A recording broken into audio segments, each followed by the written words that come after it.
Something was wrong with Errol Spence. I want to know what was wrong with Errol Spence, bro. Terence Crawford had a team. He ain't have a mark. Something was wrong, bro. I mean, to keep it 100. Because we're not used to seeing Crawford perform in this magnitude. Crawford's performance looked different to me. Crawford's power, I said this yesterday too, looked different to me. Crawford, in his previous fights, we can go back the last 5 fights, the last 10 fights, or the last 6 or 7 fights that he had in the welterweight division before this fight. We've never seen Terence Crawford knock anyone down in the first 2 rounds of none of these fights. We also never seen Crawford puff anyone's face up that fast. In any of the previous fights in the welterweight division, we haven't seen it. Was Errol Spence drug? I'm gonna keep it real. I think so. I think he never even fought like that. He never in his life never fought like that or nothing. There's nobody Terence Crawford ever beat that looking like Errol Spence, and Errol Spence by far the best fighter he ever fought. You know what I'm saying? So that what made it crazy right there. That how he got beat, that's not. I still can't grasp the fact that Crawford, I can see Crawford beating Spence. I can see Crawford KO Spence. But the beatdown, just the physical beatdown, the wear and tear on Spence's face, I've never seen Crawford do that before. I've seen Crawford put hands on guys, and I've never seen the deterioration of his opponent's face with each shot he's throwing is disfiguring Spence's face. I've never seen him do that in any fight. Trying to see where is this power, where did it come from? I don't get it. Crawford got knockout power. But I'm trying to see where the destructive power that he displayed last Saturday, where did it come from? I'm not talking about the one punch, a punch you don't see, and you get knocked out. We know Crawford got that. I'm talking about the punishing, destructive power. Each punch, every shot he was hitting Spence with was a deadly shot. I've been wrestling with this for a couple of days. I'm not saying Crawford cannot knock out Spence. I said that in my video. If I had to rate his power, I said Crawford had more power than Spence, right? As far as just one hitter quitter knockout power.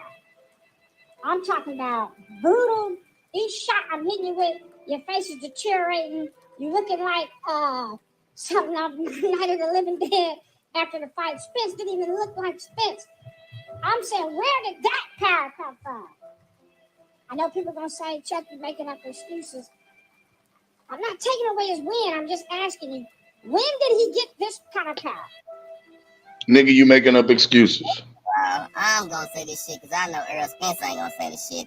I'm not going to keep it fake, my nigga. I got to keep it 100, my nigga.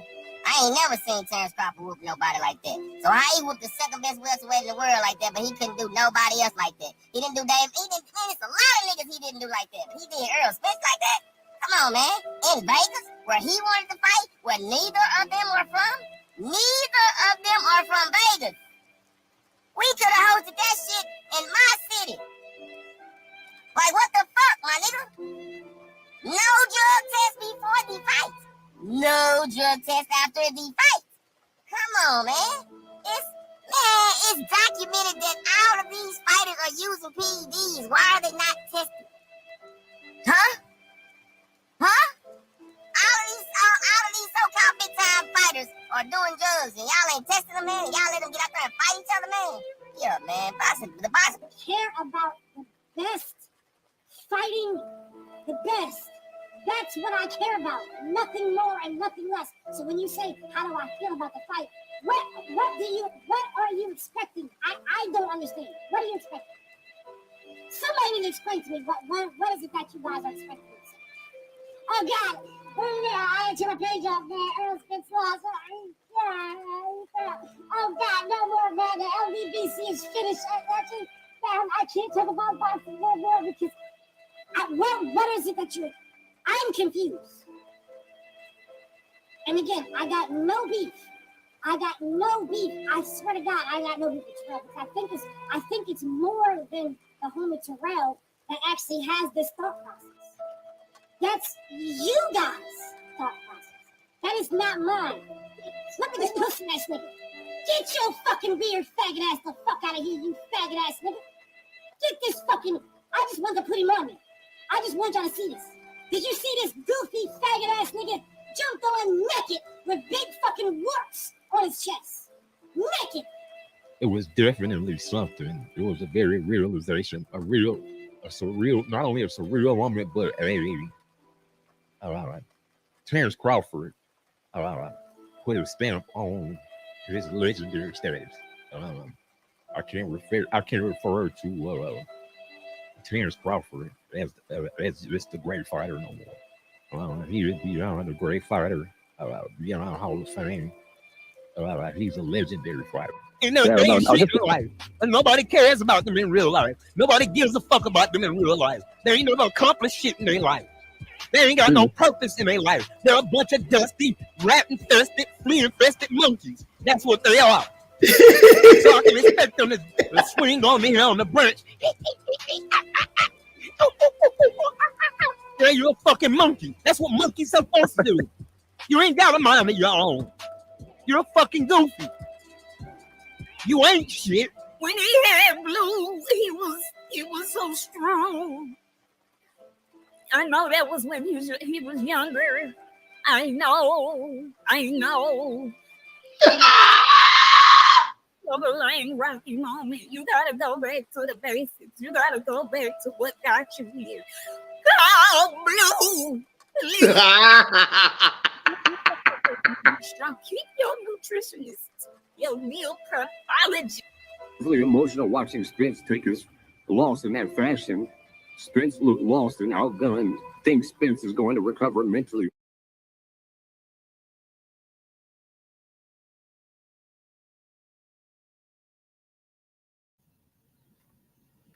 But y'all know what? We got to answer for that. I got to answer for that. 1 second, please. Just 1 second. I got to answer for that. Oh, do we got to answer for that? Oh, do we got to answer for that?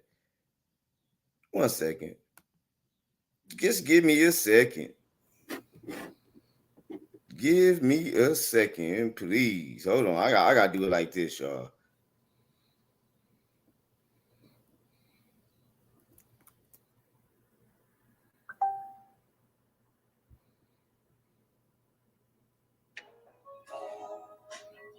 You know, I want to speak to you, ERROLSEXUAL, for just a moment.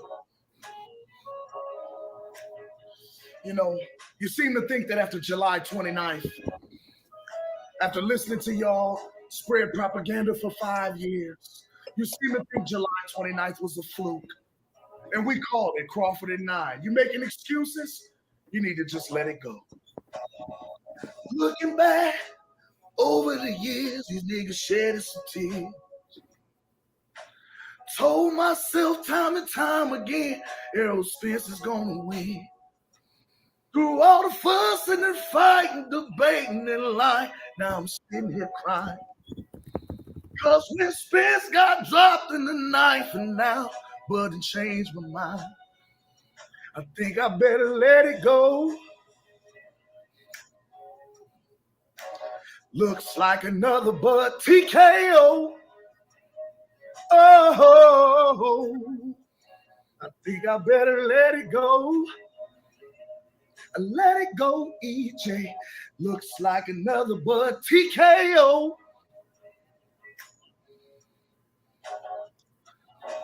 Try to take control of Bud. Bud took control of me. All of the lying I was doing on YouTube, now them niggas roll with me. Through all the bumps and the bruises and all the fight, now Spence is a loser. Trying to hold on, his face is gone. Now Derrick James is singing a song. I think I better let it go. Let it go. Looks like another Bud TKO.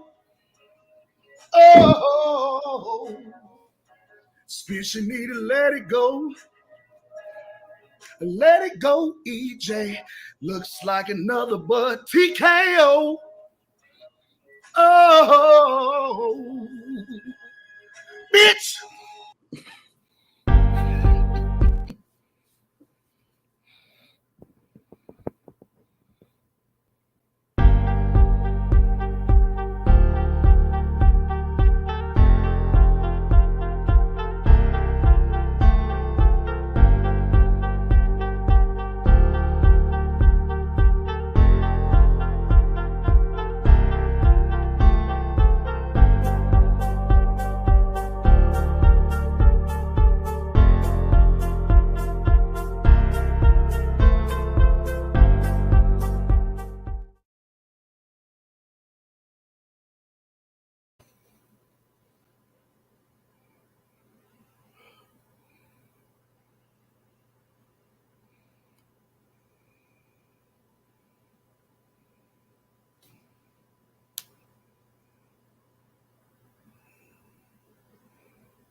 Drop that shit.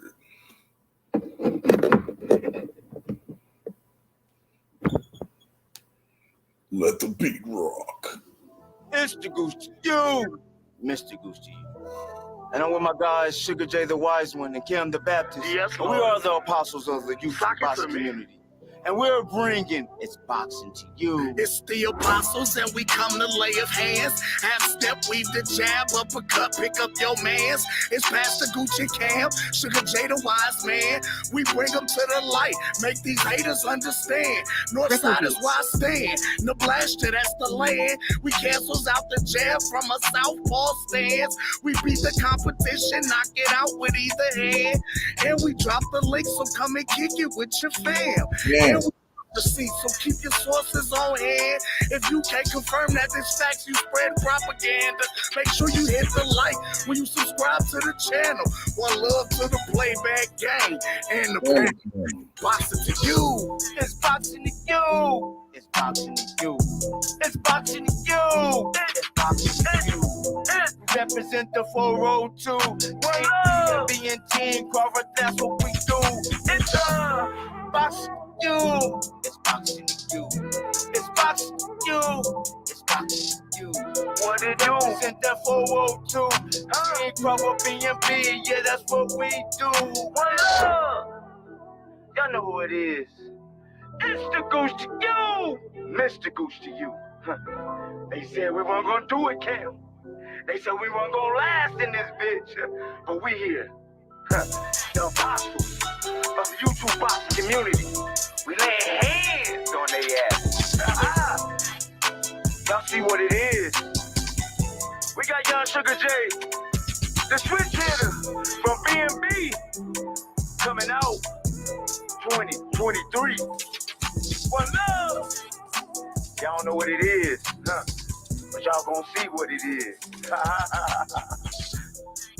Mr. Gucci, you, Kim the Baptist, Sugar J the Wise One, we are the apostles of the YouTube boxing community.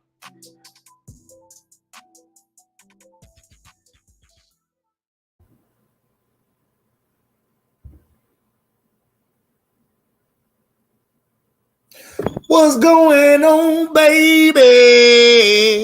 It's the Goose to you, Mr. Goose to you. And I'm with my guy Cam the Baptist, Sugar J's trainer. So hopefully we can stay on long enough and he come in and shoot the bobo with us. You know what I'm saying? But we bring it. It's boxing to you. One love, Cam. What's good? What's good? What it is, what it do. What's the business, man? What's going on? Cammy Pendergrass. Pendergrass. I hate it. I hate it. I hate it. Did you say Cammy Pendergrass? No, I had to change. I said I had to pause on that one. It's Cam Pendergrass. Hey, yo. Cam Pendergrass. Cam That's why they call me Cameron Pendergrass. No. One love to you, man. One love to One you. love, bro. Hey, man, y'all see what it is. We debunking this shit again, man. They came on my show about a week ago, talking about we was lying. So I guess Victor Conte is lying too. Now let them tell it. Victor's on Buzz payroll. He paid Victor he paid Victor to give him and make him performance enhancing drugs that is gonna not be picked up and detected by the test. He told him he told him that it wouldn't be detectable by the test that the doctors and the commissions and agencies is gonna get the fuck out of here with that nonsense. Okay, but then we gotta go here. We gotta go here. Do you dumb motherfuckers know that Boots the same man you want him to fight? It's sponsored by Snack. Mikey Garcia, sponsored by Facts. Devin Haney, sponsored by Facts. Snacks. Facts, Snacks. Sponsored by Facts. Yee. But no, the shit's just crazy to me. How y'all keep making these excuses, but you keep debunking them. You keep getting them debunked. But I think this one. I think after they hear what I got to put out here today, I think some of y'all have already seen it. If you haven't, we tried to play it earlier. I'm not gonna talk bad about I'm leaving that alone. I said something earlier, and my shit just.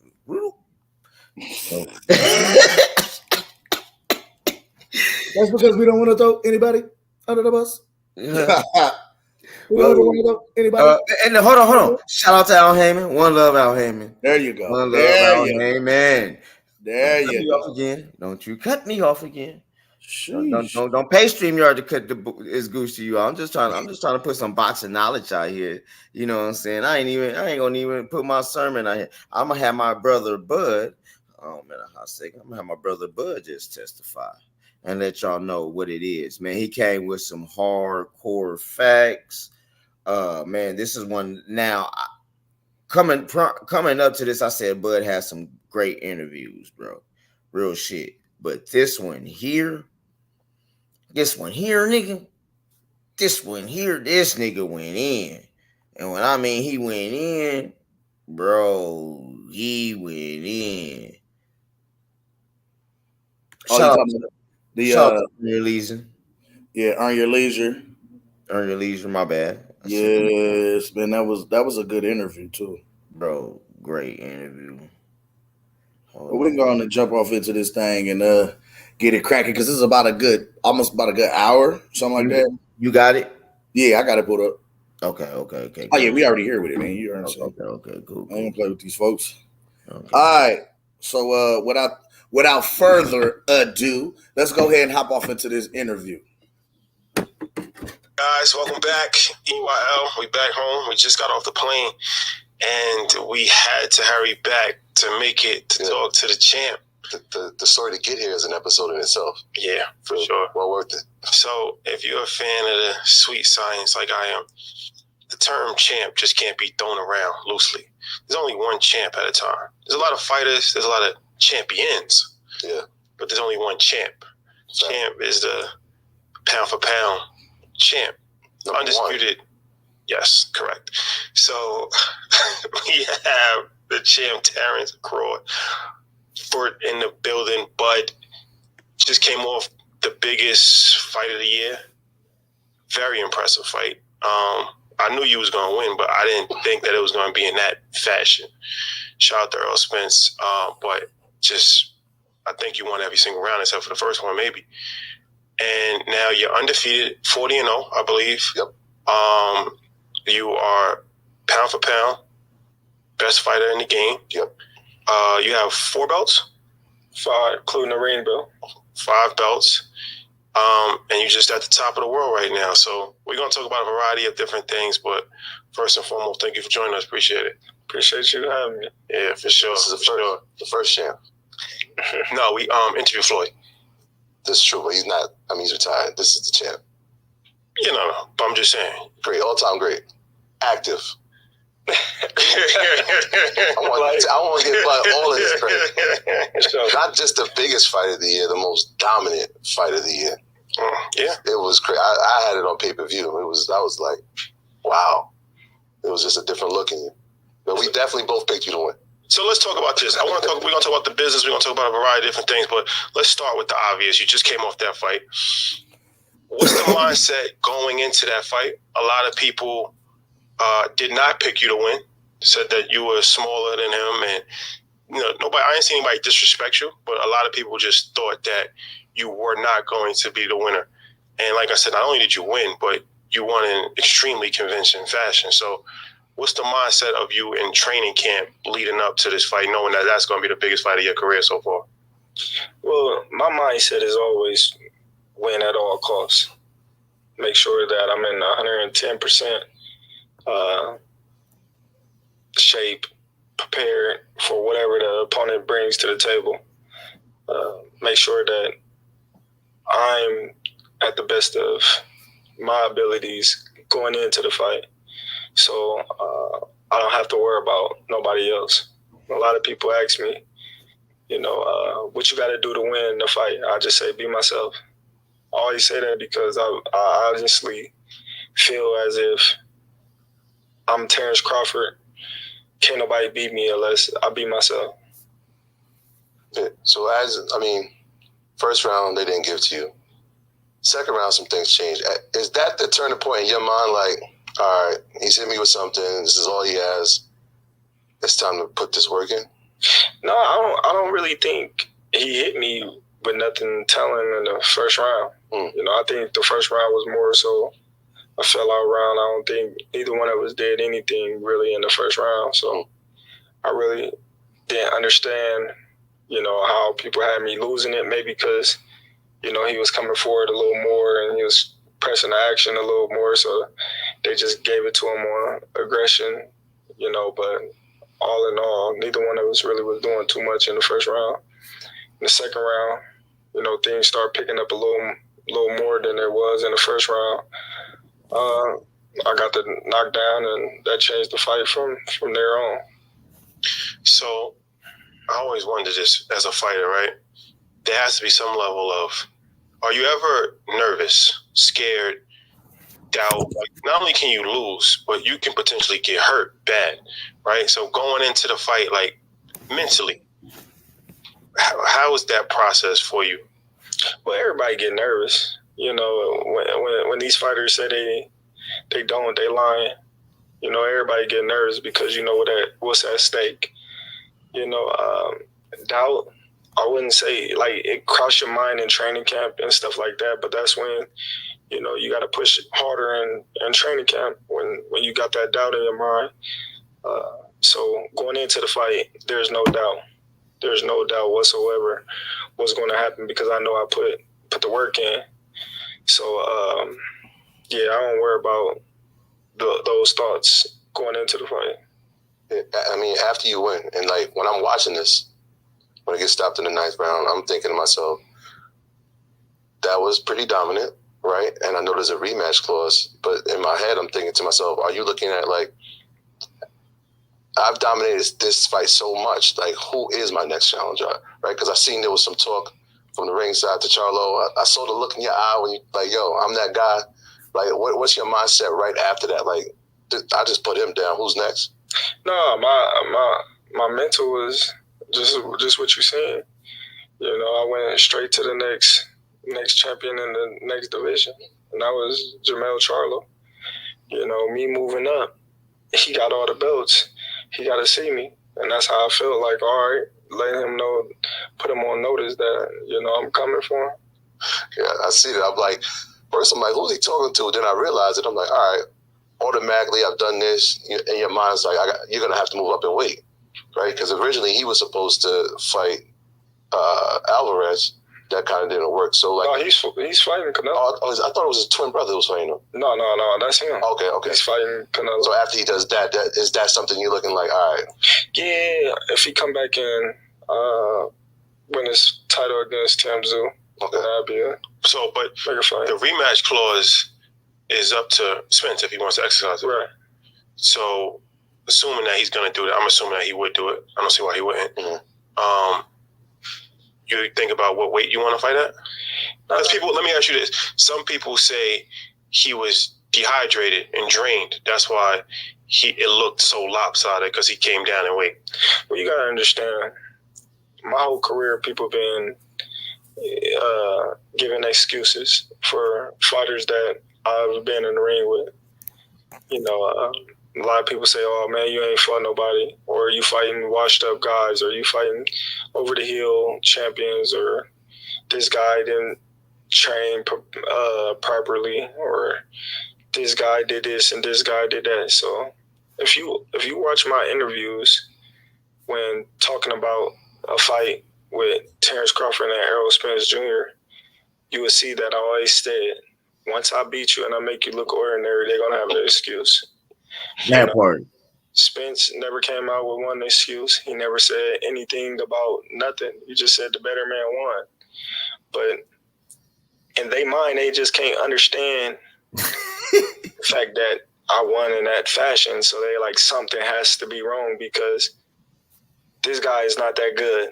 That's but once a fighter get in the ring with me and it happens over and over and over, then they'll say, oh, Never did nobody like this. The reason why he won like that, or this is the reason why, you know, he lost like that. Not giving me my credit and saying that he knocked out every welterweight that was gave him the miracle. This fight was highly anticipated. It was something that I've wanted to see for years.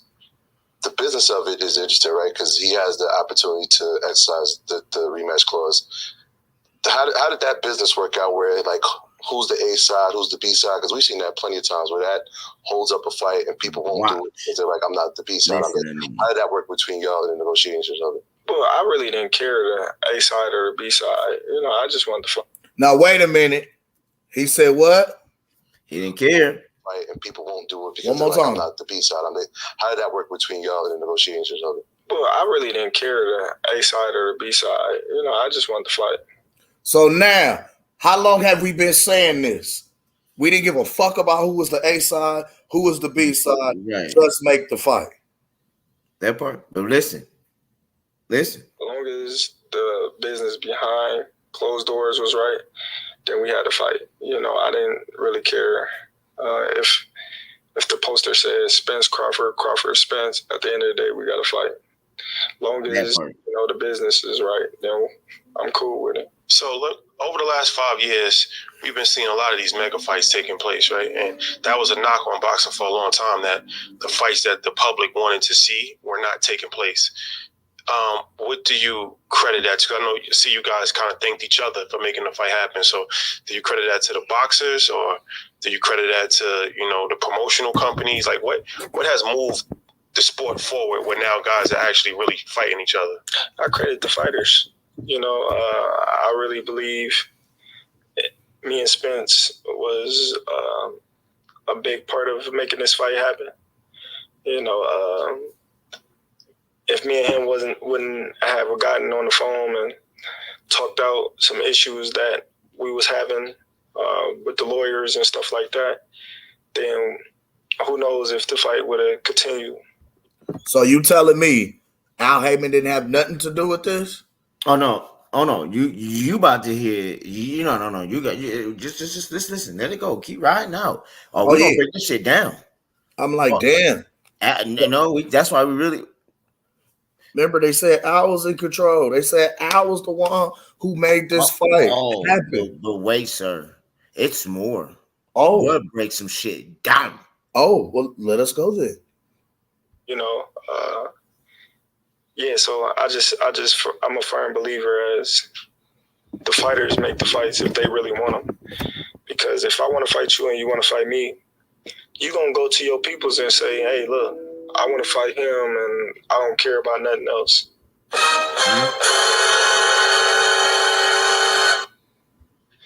You know, they might be looking out for you and say, "All right, well, if you gonna fight him, we want you to get this or we want you to get that," and you may be like, "Nah, we ain't gonna get over on him. I'm gonna take this and he gonna take that, and we gonna fight." You know, so I feel as if a lot of fighters, they hide behind a promotional company or their management company or their advisors and things like that, and that's why a lot of fights don't get done, or one's ego is bigger than the other, and instead of coming together, you want to try to take the biggest pot because you feel as if you bringing more to the table when both of y'all bringing a lot to the table because both of y'all is stars. So that's an excuse when boxers say like, talk to my promoter, that's that they're using that as an excuse. Oh yeah, for sure. And it happened plenty of times. You seen Tyson Fury fight Deontay Wilder. You seen Lomachenko fight Gary Russell Jr. I didn't fought 2 PBC fighters. Pause that. Hold on. So basically, when you say, hold on. So that is proven. But you just said, okay, bud. Now I got to get you on this one because you basically called Errol Spence a duck because who did he say talk to? The advisor. He said call Al. Okay. He's been screaming call Al from the beginning. Call Al. And Bud said, hey, if you want this fight to happen, you could go tell Al to make this fight and ain't got no choice but to make this fight. They work for you. Call Al. Call Al. If you want this fight, you want to call my promotional company. Call Al. You call Al, nigga. You know what I'm saying? Basically, nigga, you call Al. Tell him to make this shit happen. Bob's right here. Same thing we've been saying. We got Lomachenko versus Gary Russell Jr. We got Terence Crawford versus John Molina Jr. Terence Crawford versus Felix Diaz Jr. We got 3 Tyson Fury versus Deontay Wilder matchups. But for some reason, when it came to Terence Crawford facing one of PBC's champions, it's more. Bud about to break that down too in a long run. Let's get back on it though. I understand what you're saying. Bud about to break all that down. Oh yeah, let's see what he's talking about, bro. Excuse when boxers say like, talk to my promoter, that's that they're using that as an excuse. Oh yeah, for sure.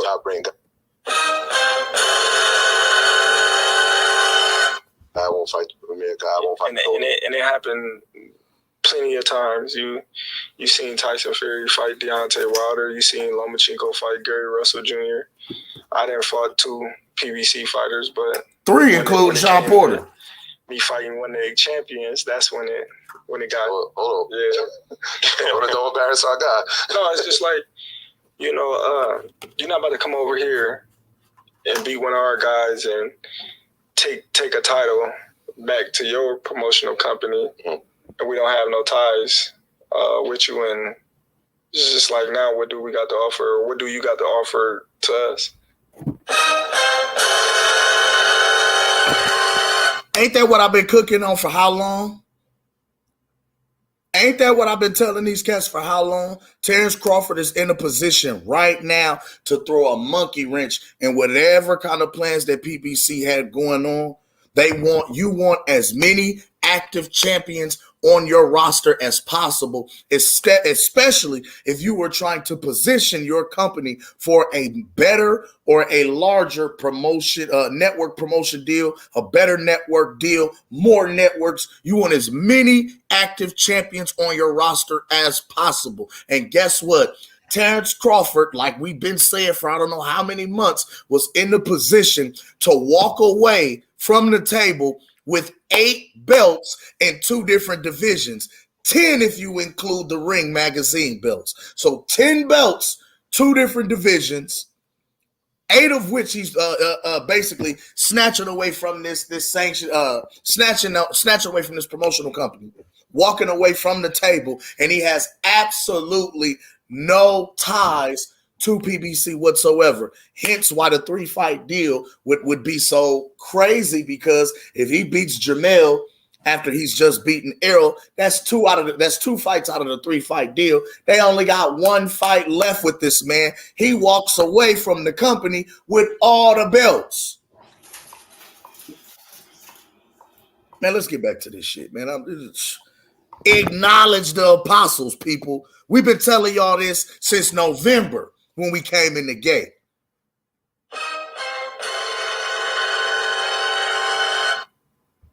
So I see the business side of it, but as a boxing fan, you want those type of fights. Mm-hmm. You call for those fights, but the business just get in the way of those fights happening.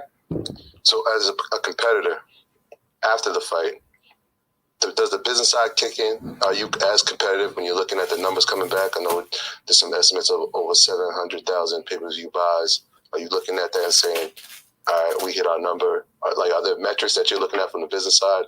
What did the gate do? Like, how does that go? Well, we looking at everything.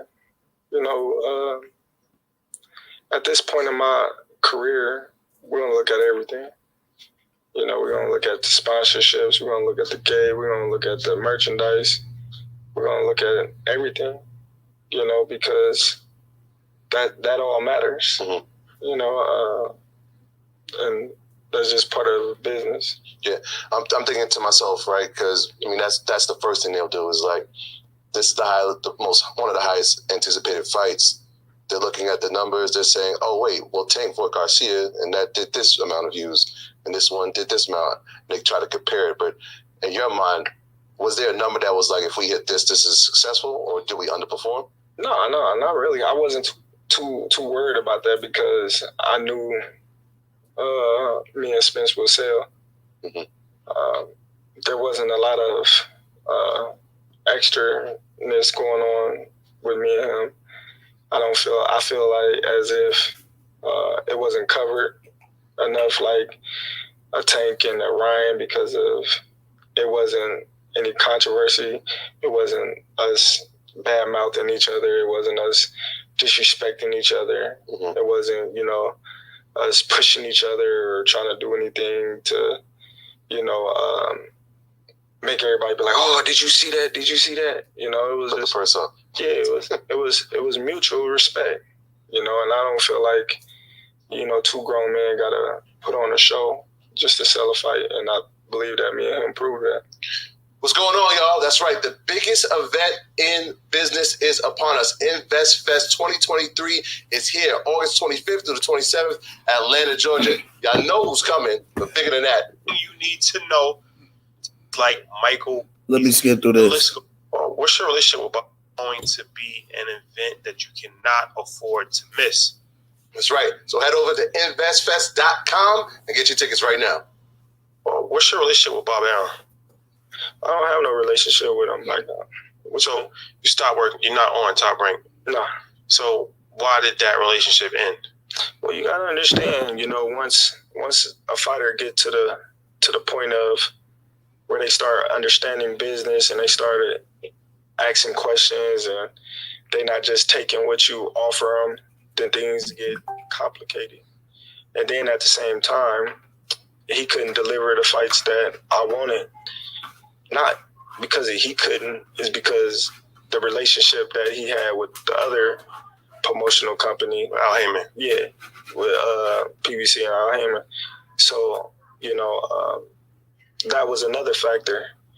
And things just didn't work out between us. So as far as like, for a long time, it was Bob Arum as Al Heyman, right? And it made things complicated on the business side. The business model of boxing is like difficult for business to get done. With like, let's say like a UFC where everybody's under one umbrella, right? Boxing. So, but now a lot of guys are kind of like independent, doing their own thing. So the future of boxing, do you see more people not necessarily having a promoter or kind of like doing like co-promotion, because you're independent right now? Right. Is that something that you see more, in your opinion, that's going to happen more in the future? I would like it to happen, but at the same time, you got to understand, some of these fighters that's growing up in the hood or in the ghetto and poverty, they don't have no money. So when a promoter come and see their talent and say, hey, listen, I'll give you $500,000 signing bonus, to sign with me for 5 years plus XX if you become a champion, it's hard to turn that down, and not have the right people around you to guide your career, because it's hard to do things on your own when you're not at this level. You're not established. Where you gonna fight at? How you gonna get any recognition? What network is you gonna fight at? If Top Rank, PBC, the Zone don't put you on TV, nobody's gonna see you. So now what? How are you gonna market yourself?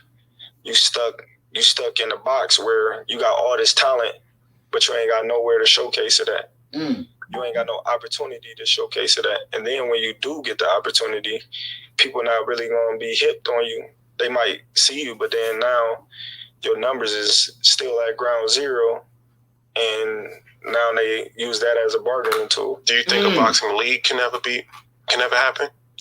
Yeah, of course. If a lot of these old fighters and people that want to clean up the sport of boxing come together and put their knowledge together and think of ways to make an organization that's fair for all fighters, then yeah, it could happen. $600 as an amateur. That's what you were making your first fights, right? My first professional fights. So to have where you're at now, obviously multi-million-dollar fights. You said something important in one of your interviews. You said, I had to surround myself around people who knew about money. I had no idea about money. I had no idea about financial literacy. Who were those people that you started surrounding yourself with early in your career, and are they still around?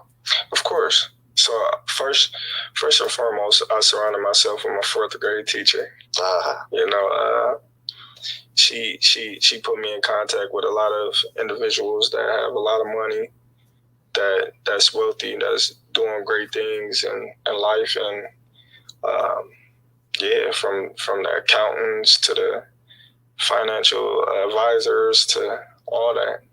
And I went from just putting money in the bank and thinking, let me just save the money, to actually making real investments. So it started with her. Yeah, when I asked the second part about the people still around, because when I hear you talk, there's a humbleness, but there's a sense of loyalty. Like, by watching your fights, we can see the loyalty, and we watched it when you fought in Omaha, and a lot of people are looking at it like, why is he fighting in Omaha? But there's a loyalty to your hometown. And when I was reading about it, I'm thinking to myself, is he taking the college athletics game plan where it's like, you know what, there isn't a major sports league here. There isn't none of the 4 professional leagues in Nebraska, but the college team is here, and it's the biggest thing in the state. If I can win Nebraska, the people will come out and support. When you were going through the process of trying to find ways to where to fight, I know there was some issues with your promotional team. They didn't want you to do it. What was your mindset saying, I have to do it here, I have to bring it here? This is where loyalty lies? No, that was just something that I always wanted to do, was give back to my city, because they always been supportive of me ever since the Nationals. Ever since I was a little kid, they always supported me to the fullest, and I just always knew if I brought an event to Omaha that it would sell out, that they would come out, they'll support. I was fighting, in barns in Iowa City, Iowa, with 50 people in it. Facts. I was fighting in Ames, Iowa, with girls being the main event when there ain't nobody there, but my whole family taking that drive, and I got most of the crowd, so I was coming up, it was tough, and I was just like, I don't understand the the level of confidence that they got in these people, making them the headline of the show, but they wouldn't give me the opportunity to fight. And that wasn't with Top Rank. That was with TKO Promotions. Okay. So once I got signed by Top Rank, I stressed it, the fact that I wanted to fight in Omaha. I told them, like, listen, I want to fight in Omaha. I got a big following in Omaha, and I think it'd be big. They really too much didn't believe me. Bob and them said, you win the title, we're going to bring it back to Omaha. So once I won, they wanted to take it to Iowa, where the casinos. It's only like, 10 minutes away, 5 minutes away. I'm like, no, I'm not fighting there. I just had to stand my ground. Like, listen, it's Omaha or nothing, because 10,000 people, it's going to be way more than that. And they was looking like, all right, we're going to see. So once the fight got announced with me and Gamboa, and they seen the magnitude and the support of the people that came out to support me and cheer me on, they was like, man, this is crazy. This is incredible. And I'm like, I told y'all. Well, you are. Recordings just got better. Hey, it's Dana from Street. Damn it! I'm so excited to announce that The illest. Yo, that's a fact. That's a fact. That's good. Me, the illest thing from Nebraska. Yeah. There's another team that's ill from Nebraska. It's from the Borough of Business. The Oracle of Omaha. The Oracle of Omaha. Yes. So I'm wondering, as you're ascending in your career of boxing, is the Oracle watching you? And of course. He is watching. He likes boxing. I know. I'm saying, when's the first time he reaches out? Well, he never reached out. You know, he came to a couple of my fights in Omaha. He came backstage, showed support and love. Warren always been cool. Like, I'll sit down, meet with him. We'll chop it up for hours. You know, this is stuff that people pay $1 million to do. That's a fact. That's a big fact. And we sitting here just chopping it up about whatever, and I'm just like, man, this dude, like one of the most popular dudes in the world, planet damn near, and he's sitting here chopping it up with me, and we take a picture, and he like, man, put me in a headlock. I'm like, huh? I'm like, man, First request. like, put me in a headlock. I'm like, come here. You know what I mean? Just joking around, and I was just like, man, this dude, real life chill. And I got the opportunity to sit down with him and, have conversation with him multiple times. And I think that was real dope. What's anything that you might have learned, picked up from him? Oh man, just little certain investments, but it was stuff that I was already invested in. I was just like, what do he think about this? What do he think about that? And he gave me his opinion. And his main thing was, get you a team that you can count on. His main thing was having a strong team. And he stressed that he wouldn't been able to accomplish all the things that he accomplished if it wasn't for his team, and I was like, how can I be a part of your team? Be on the Berkshire, right. please. We'll be on the team, you know what I mean? But, Me, you, and Charlie, we can get this thing going. Yeah, it was cool, though. So I saw a post where you talked about how you spent your first $1 million. Right. Can you talk about that a little bit? Yeah, we did the show, how I spent my first $1 million, and it was just that, my first $1 million, most of it I spent on my family, and trying to make sure everybody is set, cool. I was the type of person that I really didn't care too much about shit for me. I cared about my family, how my sisters, my mom, my nieces, my nephews, my kids, how they was. So I used to always just save my money, and they were like, man, you can't take it with you. I'm like, yeah, you're right. So I just started spending. And I'm like, oh, all right now. Like, I need to fight. So then it got to a point where, you know, I got more, you know, reasonable with my spends and stuff like that. And, you know, sisters' houses, sisters' cars, cousins' cars, nephew cars, you know, remodeled my mom whole house twice, you know, bought her car, bought my grandma car, then I bought me a house, you know, me a vehicle and stuff like that. So I took care of everybody. Yeah, one of the other things that was impressive, and again, it speaks to the character, is that you started the B&B Academy for, you know, people to creating a gym for the youth of your hometown. You said that you're independent now from a standpoint of promoting boxing. Are you looking to, one, create your own team of fighters, and was that the vision when you created B&B? No, that definitely wasn't the vision, but we definitely got our own team. It's called B&B Promotions. That's where me and Ryan, I'm TBC Promotions, that's a different entity. Mm-hmm.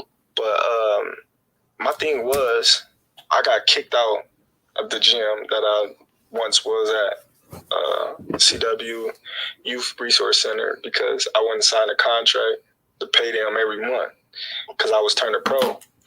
And I was like, wait a minute. That part. Oh, you a lousy ass dude for that. Wait a minute, Paul bro. Washington is a lousy ass dude for that. Wait a fucking minute. Fucking Washington is a lousy ass dude for that. Wow. Yeah, Mr. Gucci, you said it. I said it. You a lousy ass dude for that, bro. Wait. When I heard that part, bro, I was like, damn. And that's why CW ain't that part. That part. Wow. That part. That just dropped I always wondered why they parted ways with CW and he was no longer rocking with them no more. Wow. Carl, you know you out of pocket, G. Out of pocket, bro. Wow. All right, let's get back, man. Nobody else was met with the contract, so I was like, man, I'm not signing nothing. And the owner just basically said, if you don't sign this, you gotta go. And I was like, all right, I'm leaving. So basically, I just left. And I just was like, man, I don't want that to ever happen to another fighter again. You know, you forcing him to do something that, you know, is against what he believe in. And he's been there since he was 7 years old. So basically, y'all trying to, you know, get over on him. You know, y'all trying to take advantage of him. And we started going to a different gym, and me and Bo came up with the idea of, man, let's just get our own gym. We ain't got to go to nobody else's gym. We don't got to follow nobody else's rules. Let's get our own gym. And at the time, I think it was 2012, we found the warehouse that was just full of old storage stuff. We rented one side out. You know, we didn't have nothing in it. We was just renting it out, but still using that gym. And like every time I fight, we'll put a little bit in it, And then we had, you know, a couple of friends that was helping out. You know, my boy Manny, he was paying the rent. He was like, you know what, y'all focus on boxing. I'm gonna pay the rent for 8 months. Y'all ain't gotta worry about it. Then at that time, you know, we just kept putting money in it. Then we got the ring. Then we started training there, and it wasn't open to the public. And once we got it to where the bags and everything was there, then we opened it to the public. And I was like, I don't want them to have to pay nothing. I want it to be free for everybody. They come in, get a workout. They don't got a box. They can just come for a health. Health is wealth. They can come to learn how to defend themselves. They can come just to hit the bag to let some steam off. They can come to try to box, which we know everybody ain't going to be successful in boxing. A lot of kids, they come in there, want to box, they get punched, and then they leave. But we want to encourage them, like, you don't got to box, but you can still come and train, you know, still work out. And we eventually bought the other side, made it one big gym. And half the side that we once was on, we made it a wrestling room. So yeah, it's free for all the kids and everything. You still got ties to wrestling? Definitely. So was my kids wrestling. Speaking of wrestling, on the WWE side, right? This goes back to boxing. You are a very male-mannered person. You said like the last fight, you didn't have to do a lot of like antics to try to promote the fight. But the fighters that have always excelled have always taken on alter egos. We've seen Floyd. He said like, you know, when he was Pretty Boy Floyd, he was a star. When he was Money Mayweather, that's when he became the icon. Muhammad Ali, everybody knows how loud and boisterous he was. Even Mike Tyson. Mike Tyson wasn't really that loud, but he just had a very special aura. Tyson was crazy. Yeah, he just had an aura. I mean, you're right. Oscar with Golden Boy. Yeah.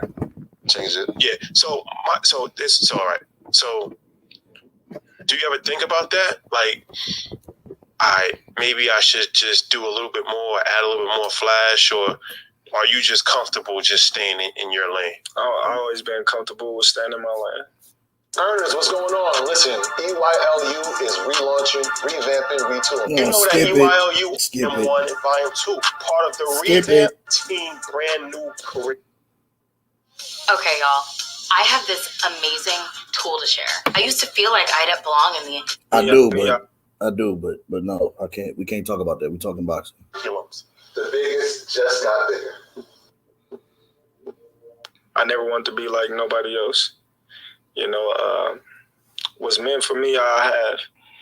You know, if they couldn't, you know, respect me for being authentic and myself, then it wasn't meant to be. You know, I never wanted to put on a show for one's entertainment. I'm entertaining in the ring, not outside the ring. You know, you paying for what I'm doing to these guys in the ring, not for what I'm saying and hopping up and down on the stage. You know. Well, if that's the case, bud, pay me.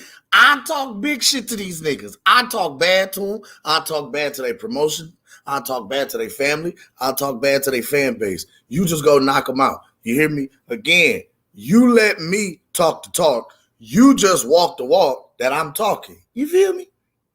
When you look at all those guys that you just named, you know, look at what comes with what they done. Negativity. They got to have all these security guards around them. They got to, you know, watch their back because so many people want to do harmful things to them just because of their actions. And not only that, now they start getting into it with people outside of the ring because of their character. You know, so yeah, I never want to be something that I'm not because, you know, what you see is what you get. You built the gym. I believe you said it was 100,000 in. But even in that story of when you spent your first million, the most important pieces that you were buying were real estate. Right. Is that something, and even the renovation part, that's something that, you know, that's hands-on. How involved are you in terms of the real estate portfolio? Because I'm sure at this point it's growing. We just talked about, you know, doing a new build. How involved are you in that process? And do you enjoy it? Heavy. You know what I mean? Like, it's crazy. I just closed on, you know, a house right before this fight. And I closed on, you know, a big old building, you know, right in the middle of this. Like, I got probably like over 40 houses. In Nebraska? In Nebraska. Bud, let me get a house, nigga. Probably like 6, 7 apartment complexes. You know, I got land. I got, you know, storefronts. So I'm heavy in the real estate. Talk about the land. A lot of people are interested in real estate right now, but why is it important for you to own land? God ain't making no more land. You know, so if you can buy some land that's in a great area, and you can build on it, you can sell it, you can rent it, you can do multiple things with it, you know, and you can just hold on to it till you figure out what you're gonna do with it, you know, because the world is constantly shifting, you know, and it may shift from one area to another area because that area is already, too flooded. So, you got to move elsewhere. So, I got some real valuable properties, that I'm gonna build on, and and then it's gonna accumulate generational wealth, I would say. So obviously, you got a lot going on. Do you have somebody like that's like running those day-to-day operations of your real estate portfolio? Yeah, well, I'm partnered with my guy Mark and my girl. She handles all my homes and stuff like that, and I got people that give me advice on things to buy that's hot, that's not even on the market, and whatnot. So I got a lot of great opportunities for great business ventures. When we think Omaha, we think Nebraska, I wonder from a standpoint of real estate, is there an agricultural play as well? Because we know a lot of farmland, a lot of resources come from middle of America. Are you looking at it from that standpoint, or are you looking at it from a commercial standpoint where I can bring additional businesses to add to the appreciation? All. I got, like I said, I got 20 acres, that I'm building on right now, and I can do all that there. I can build a greenhouse out in the back of my yard. I can put some cows and stuff, horses in the back of my yard, Bud, let me run the greenhouse, fam. That's not anything that I can't do. I already have the storefronts and all that. So yeah, like the sky's the limit. Let's talk about boxing. If you had to give advice for a young fighter coming up, right?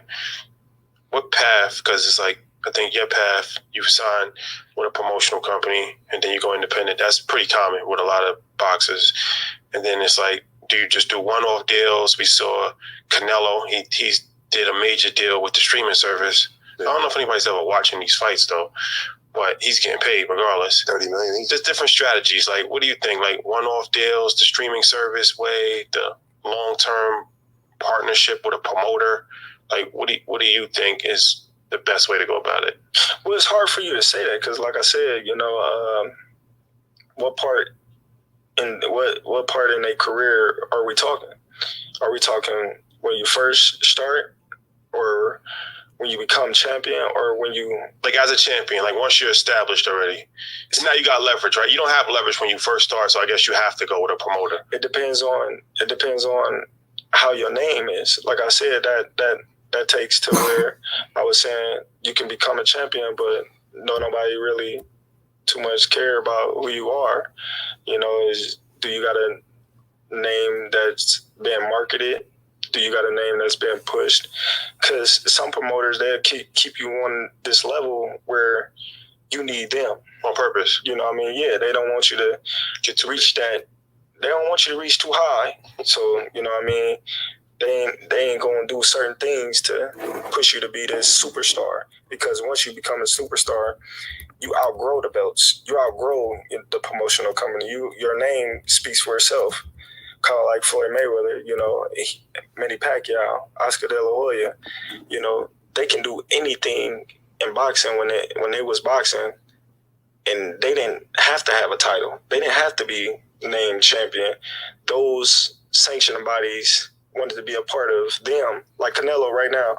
Canelo don't have to be champion. He's made a name for himself, and he's earned the right to do what he's doing right now, and that's going to get a bag from here, going here, doing business with them, because he's got a name, and everybody know that if Canelo make a fight, then the people in Mexico is going to support him. The people in the United States is going to support him, and it's going to be a big event. Now as you're doing this independently, for people who are not familiar with how boxers make money, because I read something interesting that there was hedge funds that were willing to put up the purse for you and the Spence fight.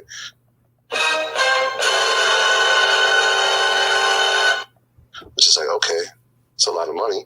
So, like, how do our boxers get the money? It's the purse, it's maybe percentage of the gate, concessions. What are the streams of income? It depends on. It depends. What you negotiate. It depends on, you know what I mean, the fighter. See, in my case, you know, I get a percentage of everything that come in. Every penny that come in, I get a percentage of it.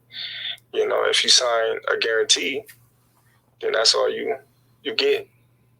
You know, one thing about the hedge fund that, you know, I'm kind of glad that we didn't. Hold on, sir. Time out. I need you to rewind that. That's a rewindable mark right there. Hold on. But he's a bad businessman, Cam. Hold on. I'm gonna let y'all listen to this. But see, this is something I've been cooking on. This is what brought out nip it in the bud.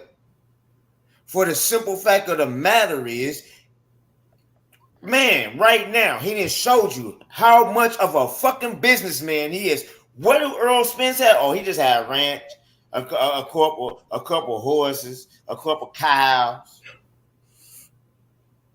But got the same shit and some. I'm just saying, bro. I ain't no even knock at Errol Spence. It's just you fucking fans be trying to throw shit in our fucking face, and we ain't gotta throw it in y'all fucking. But I'll throw it now. 40 houses and 7 apartment complexes, goddamn storefronts, 20 acres. Yes, sir. He done broke it all the way down to you. Then he went and shot it down and fucked you promoters up. But all they was worried about is he got too many guns. He's got too many guns. He's got a huge arsenal of weapons. Is that all he buys in Nebraska is guns? Dumbass motherfuckers. Fuck the Errol Spence fans, bro. Now, and I gotta say that the extreme Errol Spence fans, the one that's crying, the one that's making excuses. Today is the day for you to fucking see the light. This is the thing. Like, Errol's not even making excuses. The guy who competed in the ring in the fight. But you guys are. And I got over emotional for a second. So I gotta step back. I don't mean all Errol Spence fans, because there's some Errol Spence fans that's real cool as fuck, man. They just, you know what I'm saying, and they even bow down. Yeah, I gotta say this before we get back to the cook session, because it just crossed my mind. Being Israel, if you are one of the 35 that's watching right about now, and I hope today's the day, because I know you know that we've been calling out your name along with a whole few other cats I'm hearing now. But that's here, there, or there. But pay y'all dues, bro. Pay y'all dues.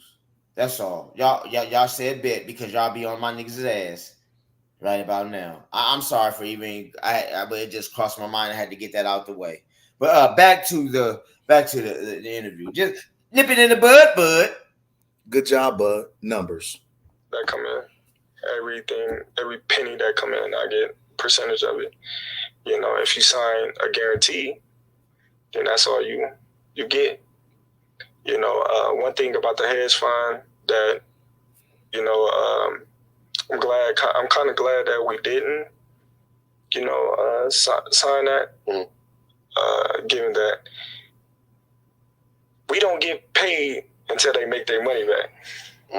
You know what I mean? So once they make their money back, then they get a percentage of, you know what I mean, everything that comes in. So wait a minute. Let's run that back so y'all can hear that again. So sign that, given that we don't get paid until they make their money back. You know what I mean? So once they make their money back, then they get a percentage of, you know what I mean, everything that comes in. So it kind of take away from the fighters towards, you know what I mean, us betting on ourselves. We just like, all right, whatever come in, it's gonna be us. So, but if, like at this level, the marquee guys, like the purses, the guarantee money that they get, win or lose. Win or lose. And then if you could get more than that if the pay-per-view numbers come back. Right. But you know what I mean, some people get like probably like 8%, 9% of a pay-per-view fight. They probably get like, I was getting 6-8% of the gate. You know what I mean? So like I said, your promoter, he's getting all that. Right, so I'm saying if you're getting 6%, then there's somebody that's getting the 94%. Yeah, I was getting 6% of the gate. I was getting 8 to 6% of the pay-per-view shares after it meet like a certain number that it never met. Yeah, so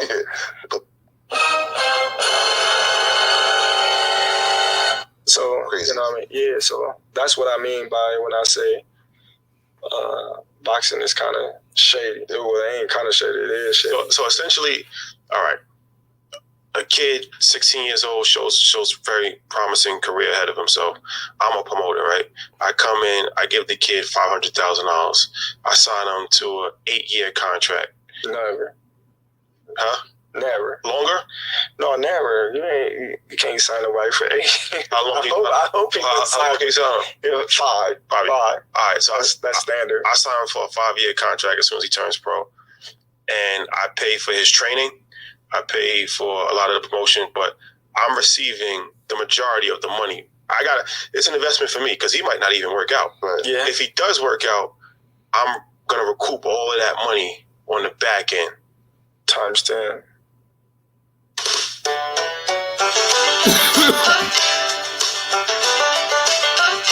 These niggas be bullshit. Looking for an easier way to get that LLC next to your business name? Say hello to Taylor Brand.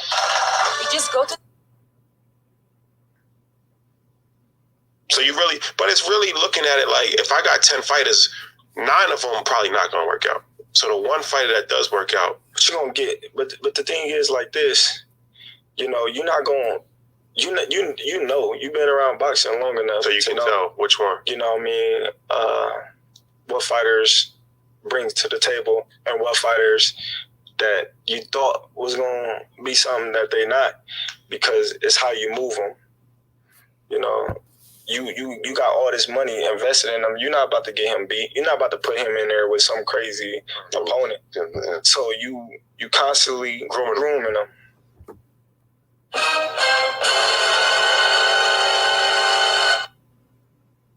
That just made a whole lot of sense why they manufacture these champions and move them the way they do. They're not going to put you in the ring with somebody right now. I'm going to build you up and position and market you to be the next big thing. This is the next big thing, the best thing, the coolest thing since the other side of the pillow. This is the best thing since sliced bread. This is the best thing since the triple beam. Guess what?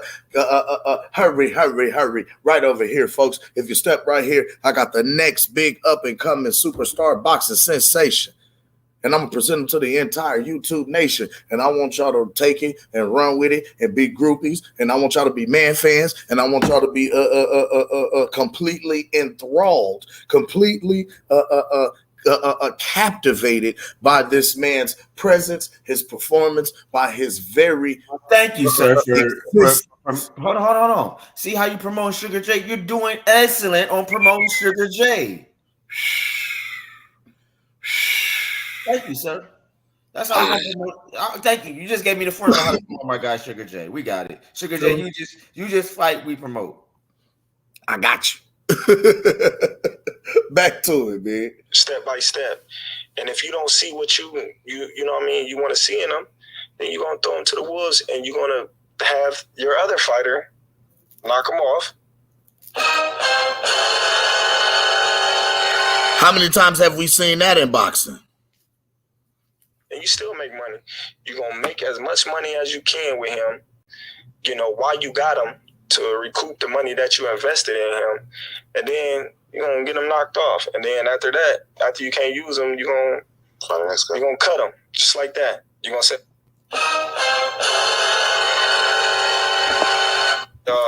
termination. We don't want you no more. And I find that kind of messed up as well, you know, that a promotional company can say they can terminate your contract like this, but you can't terminate the promotional contract like, all right, I don't want you to promote me no more. So, Bud, just let y'all know, the promotional company can fire you, but you can't fire them. That's crazy. Let's keep watching. Yeah. So it's always a one-way street. It's a large percentage. So like even like the networks, so like when Showtime does a fight or HBO does a fight, they're inside of that 94% as well. Right? If you're making 6% of the pay-per-view. Yeah, you gotta understand, like when these networks go to a promotional company, they give a promotional company a budget. And they say, okay, well, here, this is for, you know, this fight, these two guys to fight. You know, and you don't know about that. It could be $10 million. It could be $5 million. You know, they give you $1 million. They give you $1.5 million, and they just pocket the rest. Because it ain't like you can say, oh, well, what they put it on the table. Or sometimes you don't know. In terms of sponsorships, we've seen some fighters have deals with athletic companies. I wonder how you approach that, right? Like I've seen. I remember when Roy Jones had the Jordan brand, and I was like, "Yo, this is crazy." You Bro, time out. So I did the quick thing. Stop. Hold on. What Bud just said, what he really just told you guys is the promotion companies are really out here fucking everybody. Everybody. Because I'm gonna need you to rewind that. I'm gonna need you to rewind that one more time, bro. Already did. Oh, yeah. Because and then just cut it off as soon as you're done. Because I got something I want the people to hear it. Then go ahead, please. All right, I'm gonna run it. Yeah, I'm gonna run it back a few seconds. I got you. $10 million. It could be $5 million. You know, they give you $1 million. They give you $1.5 million, and they just pocket the rest. Hold on. Because it ain't like you can say, oh, well, what they put. Hold on. No. I feel played.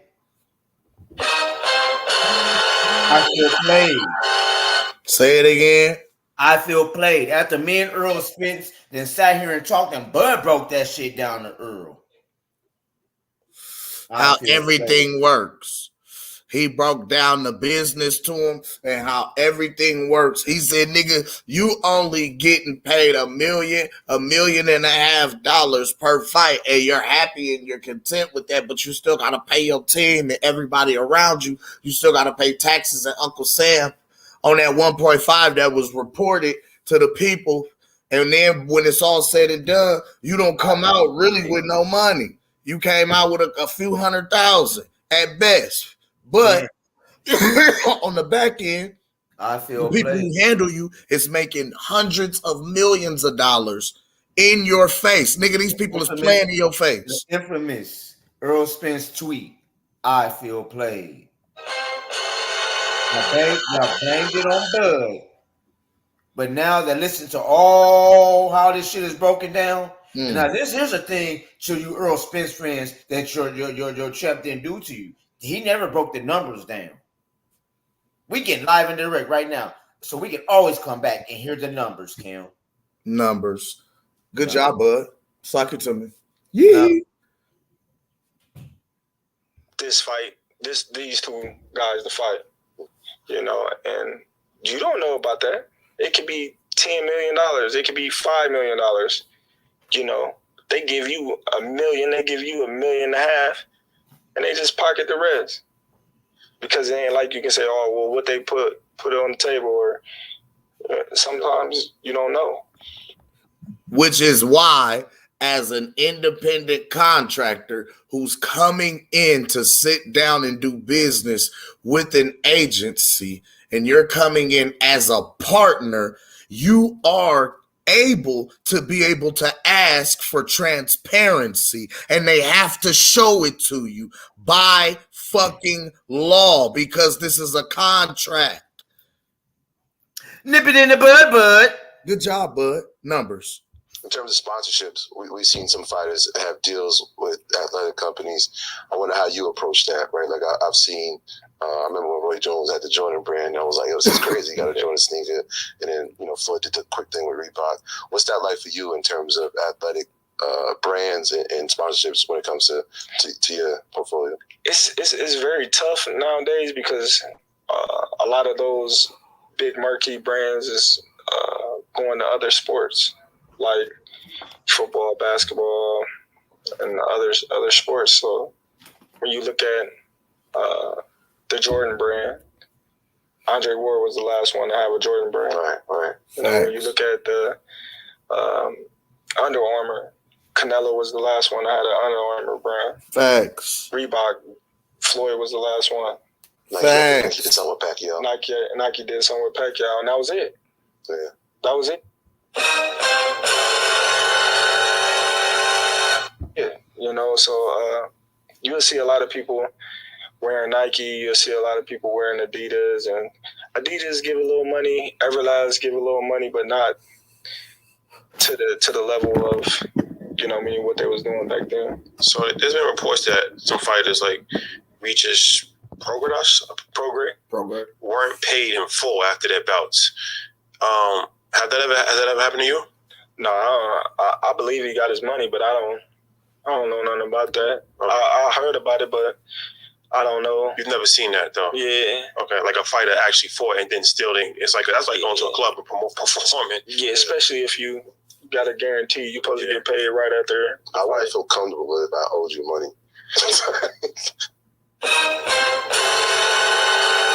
Nigga, if anybody in the world feel you, nigga, I feel you.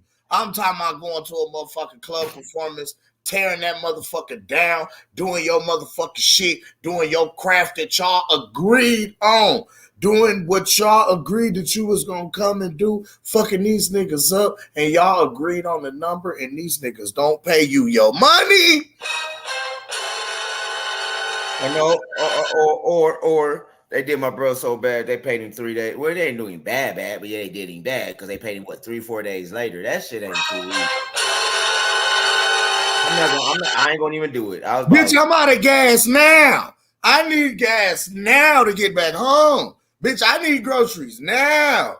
I need to pay my lights now.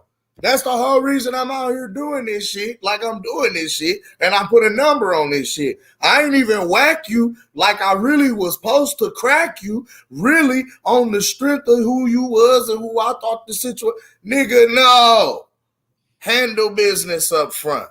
Nobody knows how this shit goes more than people that's in the entertainment industry. I promise you. And brother,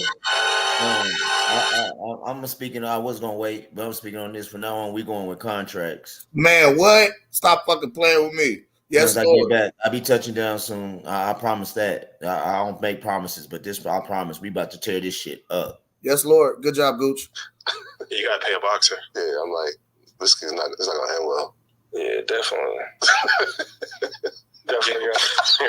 Well, can we talk about Black Prime? Yeah, let's go. So, did you sign? Nip it in the bud, bud. Allegedly. Allegedly. Hold on. What? So, did you sign for $10 million for that? Allegedly. Allegedly. I got you a smile on Bud face. What happened with that situation? Because that's not even. Is it still around or?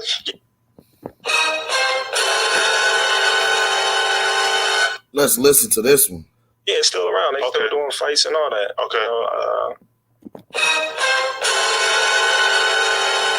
Now, wait a minute. The Errolsexuals was running around saying that BLK had sunk. They went under. They wasn't doing no more fights. I thought they wasn't sponsoring nothing new. Now, as we saw before. You lying, bud. He lying to y'all. Now, as we saw, shout out to Mr. Golden, the back end king, before Bud had even gone and did the fight individually over on BLK Prime. Remember, they put the patch on this man's trunks. They paid this man to be able to put a sponsorship patch on his trunks in the middle of his fight. Shout out to Mr. Golden for pointing that out to us. Wasn't that Sean really Porter fight? recognized or paid attention to it. Like, what is a BLK? Who is a Black Prime? What is that? Wasn't that BLK? I mean, wasn't that Sean Porter fight? Yeah. Yes, Lord. Good job, Gooch. Numbers. That's what you feel what I'm saying? Let's hear what he has to say about BLK Prime. I'm anxious to hear about this portion. They reached out to me. They wanted to do business, and they was looking for the opportunity to step in on a bigger platform, because they was on a little low platform, and they shot me a number, and I was just like, huh? All right, you know. And at that time, I was in negotiations with Arrow last year, and the negotiations was going south. You know, we wasn't really getting anything accomplished. We was just going back and forth. But I wasn't talking with Arrow. I was just talking with his handlers and stuff like that. And I was just like, look, this is what needs to be put on the table for me to fight. And they basically was like, look, take it or leave it. You ain't got nowhere else to go. Yeah. So at that point in time, I was just like, okay. Nip it in the bud, bud. Oh my God. Oh my God. Oh my God. He just hit these niggas in the mouth again. Another bud. Oh, never mind. Yes, Lord. Looks like another bud. TKO. Let's go. Let's go. Let's go. Wait. You gonna rewind it? You gonna rewind it? Rewind it. Yes, Lord. Because remember, they said Bud didn't have nowhere else to go. He didn't have no other options. He couldn't do shit else. This man walked away from the biggest fight in boxing, y'all see. He walked away from negotiations. He walked away from the negotiation table. He ducked. That's what y'all said. Y'all words, not mine. But the craziest part about this shit, he walked away, made a career high guarantee fighting who y'all called a nobody. And now we double back and fight your guy, the motherfucking guy that you call an elite champion, the unified champion of the division, and Errol the Truth Spence Jr., that's a lie. He comes back and fights him for an equal amount payday? That should tell y'all right there how these promotional companies is fucking these fighters in conjunction with these networks, people. And then don't forget, you still gotta pay your 33 1/3. Shout out to Al Heyman. I love Al Heyman. Let's get back to it. His handlers and stuff like that. And I was just like, look, this is what needs to be put on the table for me to fight. And they basically was like, look, take it or leave it. You ain't got nowhere else to go. So at that point in time, I was just like, okay, all right, see y'all in a minute. You know what I mean? And reach back out to BLK Prime, and it was like, man, we with it. You know, who you want to fight? I'm like, I'll fight anybody. So at the time, we picked the highest rating person available, and that was David Abanesian. He was ranked number 6 in the division, you know, and we got the fight done, and I got paid, and, you know, I went back to the drawing board and went back to the table and said, hey, look, you know, is we going to get this fight lined up, or is we going to still keep waiting? So the most important thing to you, boxing is your career, but Hold on.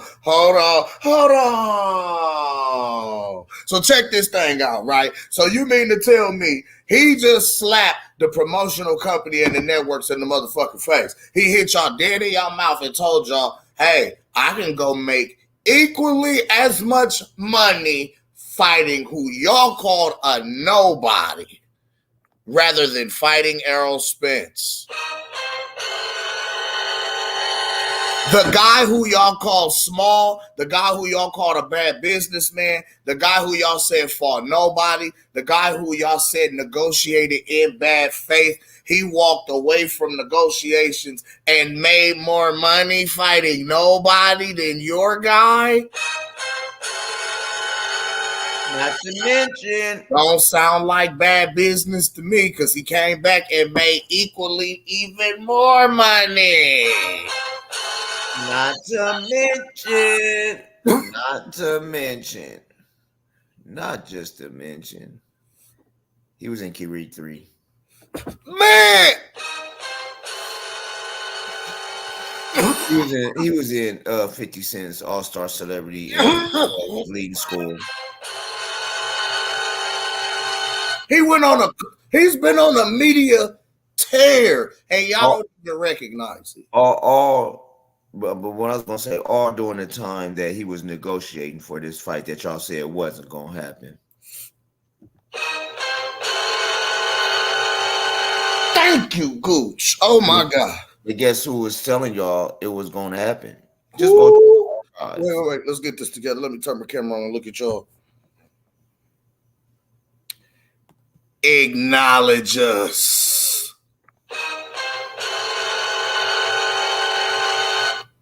I told you niggas this shit was happening, bro.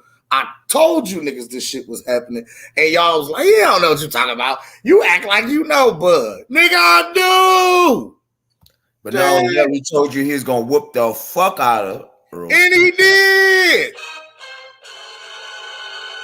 Let's continue it. It's almost over. Let's continue it. Get this fight lined up, or is we gonna still keep waiting?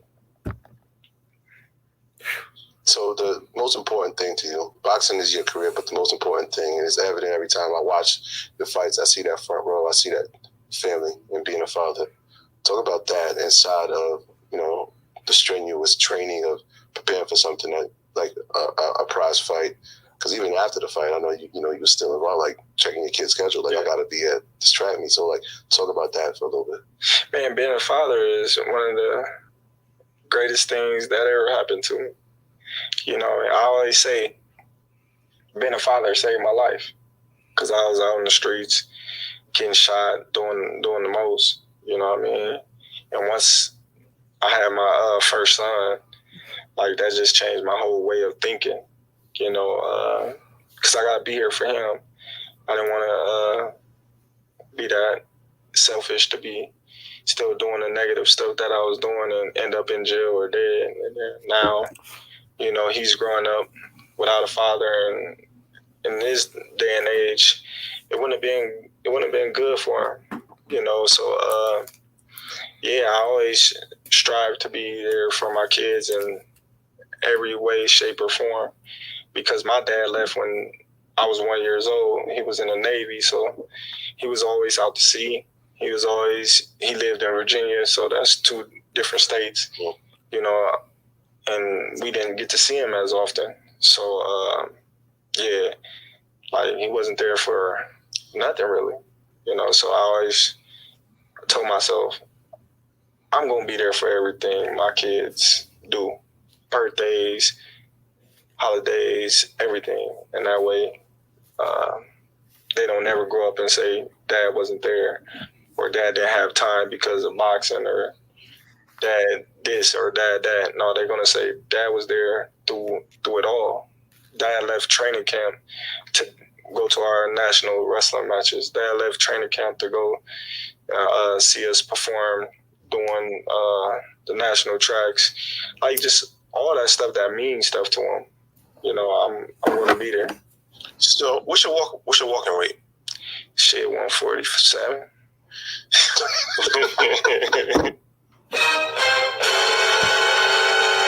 All right. I gotta give you a little pushback, but hey, your walking weight ain't no 147, nigga. That was cap. You was close to fight what? But dog, you about. I just seen you the other day. You bought a cool 160. It's a little solid, nigga. But bro, you don't walk around at 147, G. You gotta stop that.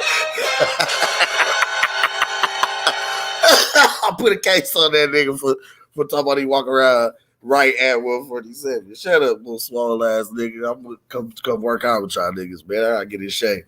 Hey man, shout out Terence Crawford, man. Hold up, man. Let me get back to it.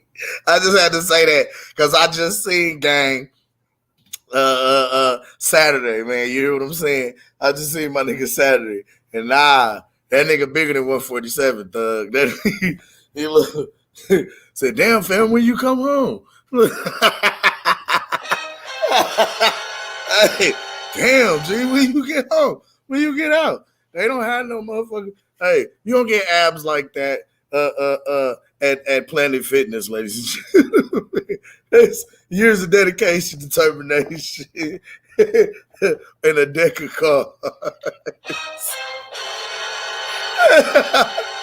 All right, man. Yo. Why everybody ask me that? That's a common question you get? Yeah, everybody want to know how I'm skinny, man. So I'm skinny, man. We talked about Charlo, but from a financial standpoint, this is why I asked you this question, because you might have an advantage as far as the weight is concerned. But the biggest fight that I think that could be made is Tank Davis on a catch weight situation. I think he said that he felt confident that he would win that fight. So, how you feel about that? How you feel?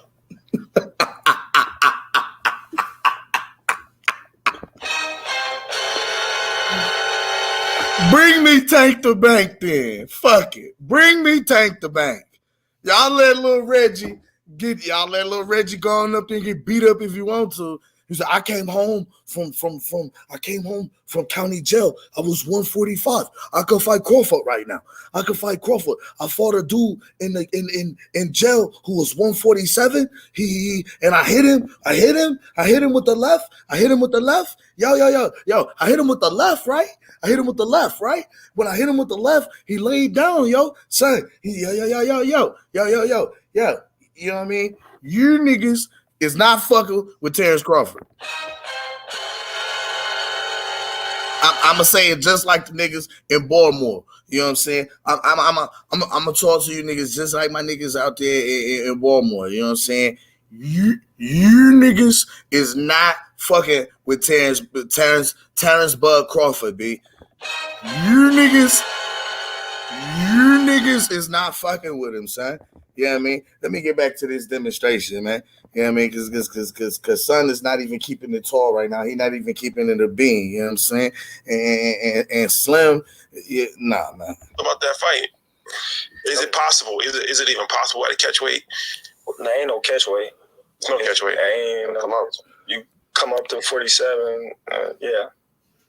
You come up. Not even entertaining the catch weight. No, I'm not. He's a champ though too, undefeated. And what champ? He's not a champ. We're gonna talk about that. Tank is a champ, huh? All right, go ahead. Let him cook. All right, let's go. What belt? He's not even the number one. Come on, man. Tell me what belt. You know boxing. I'm talking to a champ. You forgot Devin Haney is undisputed? They still trying to get him to fight. Who undisputed at 135? Devin Haney is him. I wanted to ask you about Devin Haney too. So Devin Haney. He got all the belts. He the champ. Nobody else the champ. But he's a bigger draw though. Devin is the champ. But Tank's the bigger draw. Oh yeah, definitely Tank the bigger draw, but so you're not catching weight. It's weight classes for a reason. It's levels. Tell them come up. Tell them come up here where the big boys at. All right, I just got a few more just pure boxing questions. This is something that's always frustrated me. Speaking of Devin Haney, and shout out to him, great champion, but a lot of people felt that he lost that last fight, including me. I just think he lost. But I don't understand how boxing, you know how you watch the NBA, you know the score. You know why can't boxing have each round? Watch how he cooked this. Post their score so we know where we're at. Let him in guard, right? No, because you might think you're winning and you're losing. You might think you're losing and you're winning. So in my brain, why don't you just have it each score, each round, and now the fans know who's winning and the boxers know who's winning as well. How do you feel about that? That'd be crazy. It remind me of the amateurs when they was keeping score and letting us know round by round the score. But do you like that idea? Yeah, it's cool. I don't care about none of it, to be exact.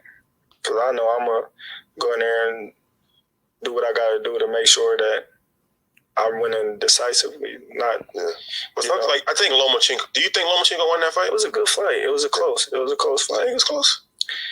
It was a close fight. Lomachenko lost. I'm looking at that Bud and I'm thinking to myself, I don't know if scorecards matter to him. I feel like you're going in there to knock somebody out at some point during the fight. There's going to be a point, or it's going to be decisive, and it's like it's go time. And there's another level you can go to. It's got to be frustrating if you lose a fight that you think you won. That has sure. I'm just saying for his, like, watching him. It's the only sport that can happen. Yeah, that's true. That can't happen in basketball. It can't happen in tennis. That's true. It's true. You just win. The person who has the most points wins. Yeah, it's true. Boxing is left to a person making a judgment. Mm-hmm. And that could actually be corrupted. Yeah, mm-hmm. Yeah, it's definitely bad. And it's been bad. And I got your nephew. You like being in other people's business. You make it very challenging not to be. Are you warning me? I'm preparing. All the mafia will come to destroy it. Hey, we dropping the link only for Sugar J. Nobody else join in, please. Only for Sugar J. We dropping the link strictly for Sugar J right now. We gonna play y'all selection booty swipe. We gonna play something. We might tell you niggas to let it go because this shit is crazy. And the way he hitting these errolsexuals in the mouth with the truth and all these truthful talking points that he been gunning down. It look like Duck Hunt right now. It's almost done. Let's go. I got something for us. Yep. Drop the here. I'm dropping that for Sugar J right now too. All right, cook that. Bad. And it's been bad. And do got to do something about it. You never seen a bad judgment get overturned either. Ooh. One more time for your holy mind. Do got to do something about it. You never seen a bad judgment get overturned either.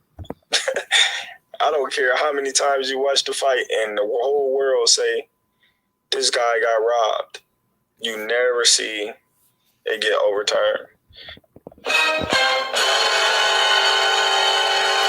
Shout out Rolly Romero.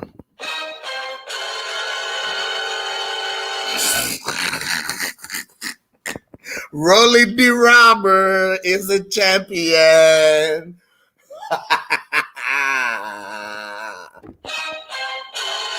I gotta do it again. I'm sorry, gang. All right, back to it. So I think that's something that needs to be fixed. I think there should be Rolly the Robber. Certain qualifications to allow you to be a judge. I think they should go through certain things that the fighters got to go through. Every time they have the opportunity to ref or judge. Now, I'm going to be real with y'all. I feel like the judges of boxing should be fucking former boxers. Who better to judge about than somebody that's been in there, that knows what the fuck they're doing, knows exactly what they're looking at, and can tell you how the game really goes. Jesus. All right, let's go, because you're freezing up and shit. Impact to these fights where, these fighters is fighting their ass off, and to get it taken away from the judges is heartbreaking. Yeah.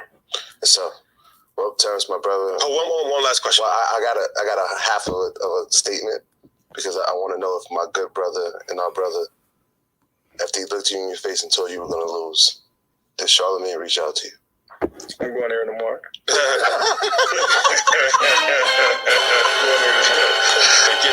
We see how that went. I want to see the look in his face.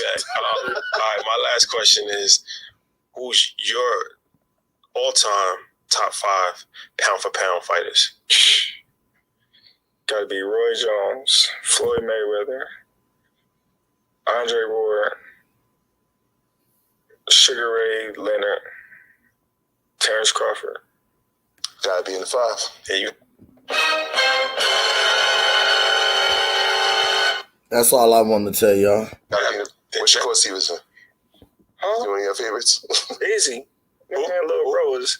I'm saying that's your guy. That's my little. Who's that? Shakur Stevenson? Yeah, listen. I mean, that's gonna be the Haney fight. That should be the Haney fight. He's gonna be the next pound number 1. I can see how he's working with you. He has that look. You know, he had that look in his eyes after that Haney fight. That was interesting. Yeah, man, he's so talented. Yeah, he's on a right path. Got his head clear. I don't see too many people beating him. I see, him and Devin, him and Tank being a great fight because all 3 of them talented. Yeah. All 3 of them, gonna be fighting for supremacy. But I just think Shakur boxing ability, his reflexes, and his defense gonna take him to the next level. Well, my brother, appreciate you. Thank you for making the fight happen and these fights happen. I think that you're bringing the sport back. A lot of other people as well, but it's important because boxing has always been, one of these sports that doesn't get enough credit. And I'm glad to see real boxers now being championed. So appreciate it, and continue to make history. Appreciate it. We will be at the next fight, front row, guaranteed. Love is love. Are you sick of having it? I'm gonna say this. I gotta say this before I go to my next scene. He nipped it in the fucking bud with this. He broke everything down. Everything we've been debating for the whole year, he nipped it in the bud today. And with that being said,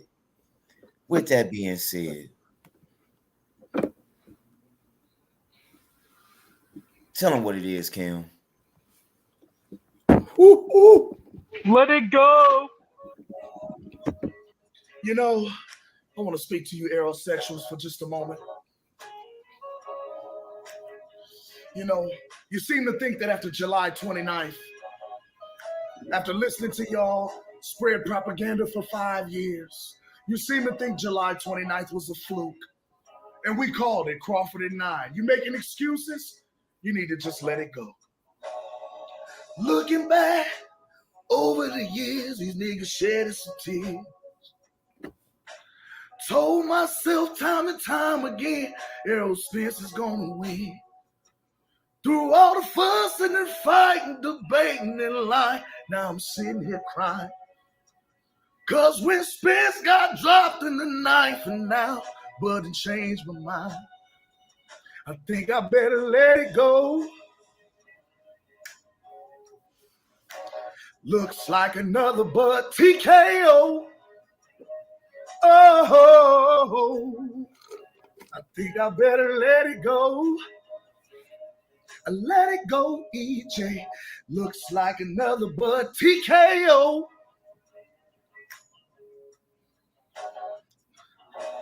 Trying to take control of Bud took control of me. All of the lying I was doing on YouTube, now them niggas roll with me. Through all the bumps and the bruises and all the fight, now Spence is a loser. Trying to hold on, his face is gone. Now Derrick James is singing a song. I think I better let it go. Let it go. What you say? Looks like another but TKO. Oh, Spence, you need to let it go. Let it go, EJ. Looks like another but TKO. Oh, bitch. Fuck you, mean? I done told these niggas, man. Been telling these niggas, man. How long we been telling these niggas, man? This shit is crazy. And they still continue lying, Bud is on PEDs. Bud, he's on performance enhancing drugs. Bud, he wasn't on VADA testing. He didn't sign up for VADA testing. What did Victor Conte drop to you niggas July 31st on his official Twitter account? Let's read this for the people. Yes, both Terence Bud Crawford and Errol Spence Jr. both did stringent VADA testing for 8 weeks of their fight camp and on fight night. In my opinion, the lack of drug testing transparency by premier boxing champions, that's PBC people, and TGB Promotions is unacceptable. Clean boxing should be a priority for all involved. So it's crazy how y'all niggas was blaming Bud for not being involved with the clean boxer program and VADA testing, and the whole time it was PBC. The craziest part about it is when I told you niggas how there was how about it is there's a possibility that after this severe car accident, that while he was in the hospital in a very, very, very vulnerable and very, very, very hurt state, that they could have gave this man Errol Spence steroids to help heal his muscle damage and tissue at a rapid rate, because that's literally what fucking steroids does. Hold on. How fast did this nigga shake? Hold on, cuz. Guess what? We're going to listen to these niggas cry real. I want to hear them cry for a second, bro. Cry me a river. We about to listen to them cry. Hold on. Go back and watch Terence Crawford's fight with David Ebenezer. He does not look like the same Terence that fought Spence. Go back and watch the Crawford versus Porter. He does not look like the same Crawford versus Spence. Crawford has been on the decline. I keep saying this, and I've been saying this. You had the best performance of your life at the end of your career. Now you're on Good Morning America, on these talk shows. It doesn't happen like that. And at 154 is the highest you want. Who you gonna fight, Jerome Boot Ennis? You already said you ain't fighting him. Who you gonna fight, Keith Thurman? Huh? Tony Harrison at 154? Who are you going to fight? So since y'all always counting Terence Crawford pockets, this man need to take the rematch. See, Errol Spence and Derrick James want to come back stronger in their second fight. Watch and see. See, the stuff that Terence Crawford did won't work in the second fight.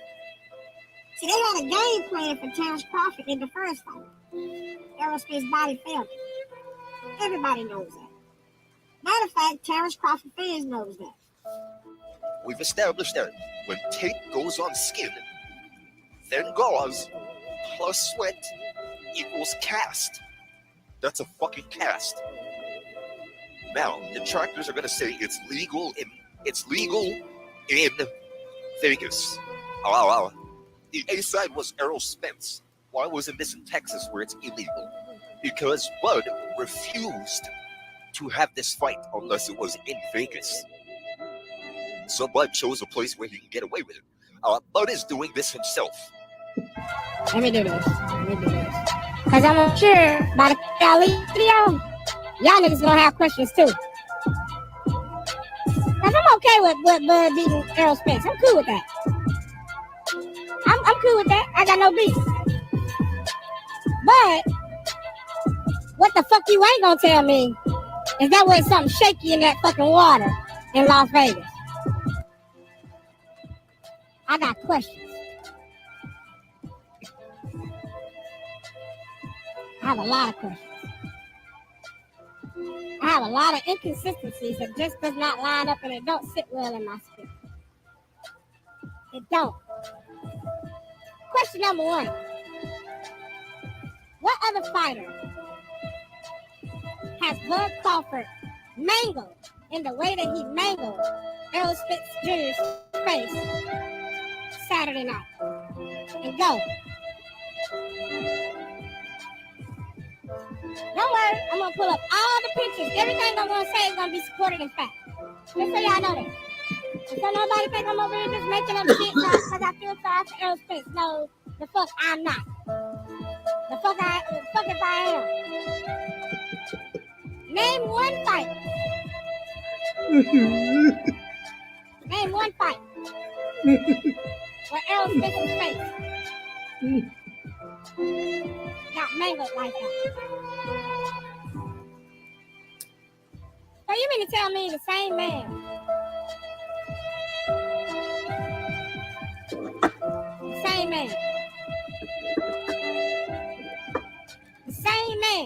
Errol Spence Jr.,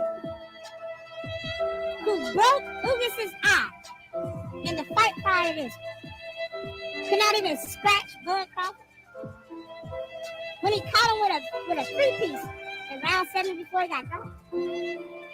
Now, why out of all the Terence Crawford fights, this the most brutalest, bloodiest fight Terence Crawford ever had? Because he had the steroid battle. Victor Conte. When I was saying that he was on steroids and people saying, oh man, they tested him, they did this and that type of testing, and then the man, the company that do the testing, Victor Conte worked for him. He know how to pass the test. You see what I'm saying? The Crawford fans ain't gonna like this. The Crawford booted bandits ain't going to like this. The same man that said, for years and years, all Crawford fans was talking about how much he deserves, and you guys prove it. You guys. This fight between of $1.5 million pay-per-view buys. You niggas been talking for all the stuff that y'all been saying. This fight should have been upwards of $1.5 million. Running around here telling me how much motherfucking people fuck with Bud and how much people love Bud and everybody but Bud and Bud views and Bud views this and Bud views this and Bud should get this and Bud deserves this and Bud deserves that. For years and years, you motherfuckers did this. For years and years. And it did 700,000 pay-per-view buys. It did 700,000 pay-per-view buys. Motherfuckers telling me for years and years on how Errol gotta give this and Errol gotta give that because Errol Spence could have did those numbers by his goddamn self. He could have did those. Errol Spence could have fought. This is he knows everything, bringing you that heat and fire. We keeping a foot on the Yigs. We keeping a foot on the Go ahead, Terence Crawford. Why did you cheat? You strike me as a guy who supposedly has ethics, morals, and values. Why did you cheat? See, when a guy's a cheater, you have to start putting 2 and 2 together. You have to start asking yourself, where did the cheat start? We're going to have a personal conversation here. The cheating started in the avocado fight. If you guys want to know who Avocado is David and this and then Zending. However the fuck you want. He had a parade. Like, that is a celebration. Homecoming. Like, no, man, we can't do that, fam. Family, we can't do that. We need to keep that. But little people know I do rock with Terence Crawford, but not like on the boxing tip. I like how he the king of Omaha. Even though Omaha is real small, but St. Louis real small too. I like how he the king of his city. I don't really like how he carried himself throughout the boxing when it came to boxing. Especially the one that made all the super soldier moves, did all the work, made all the sacrifices and everything like that. So, to me, that's how I look at them. Like, Terence, I never hated Terence Crawford. I just feel like he's fool. when it comes to boxing and like his strategic and how he went about it. Kind of like, yeah, like he did some words though, like.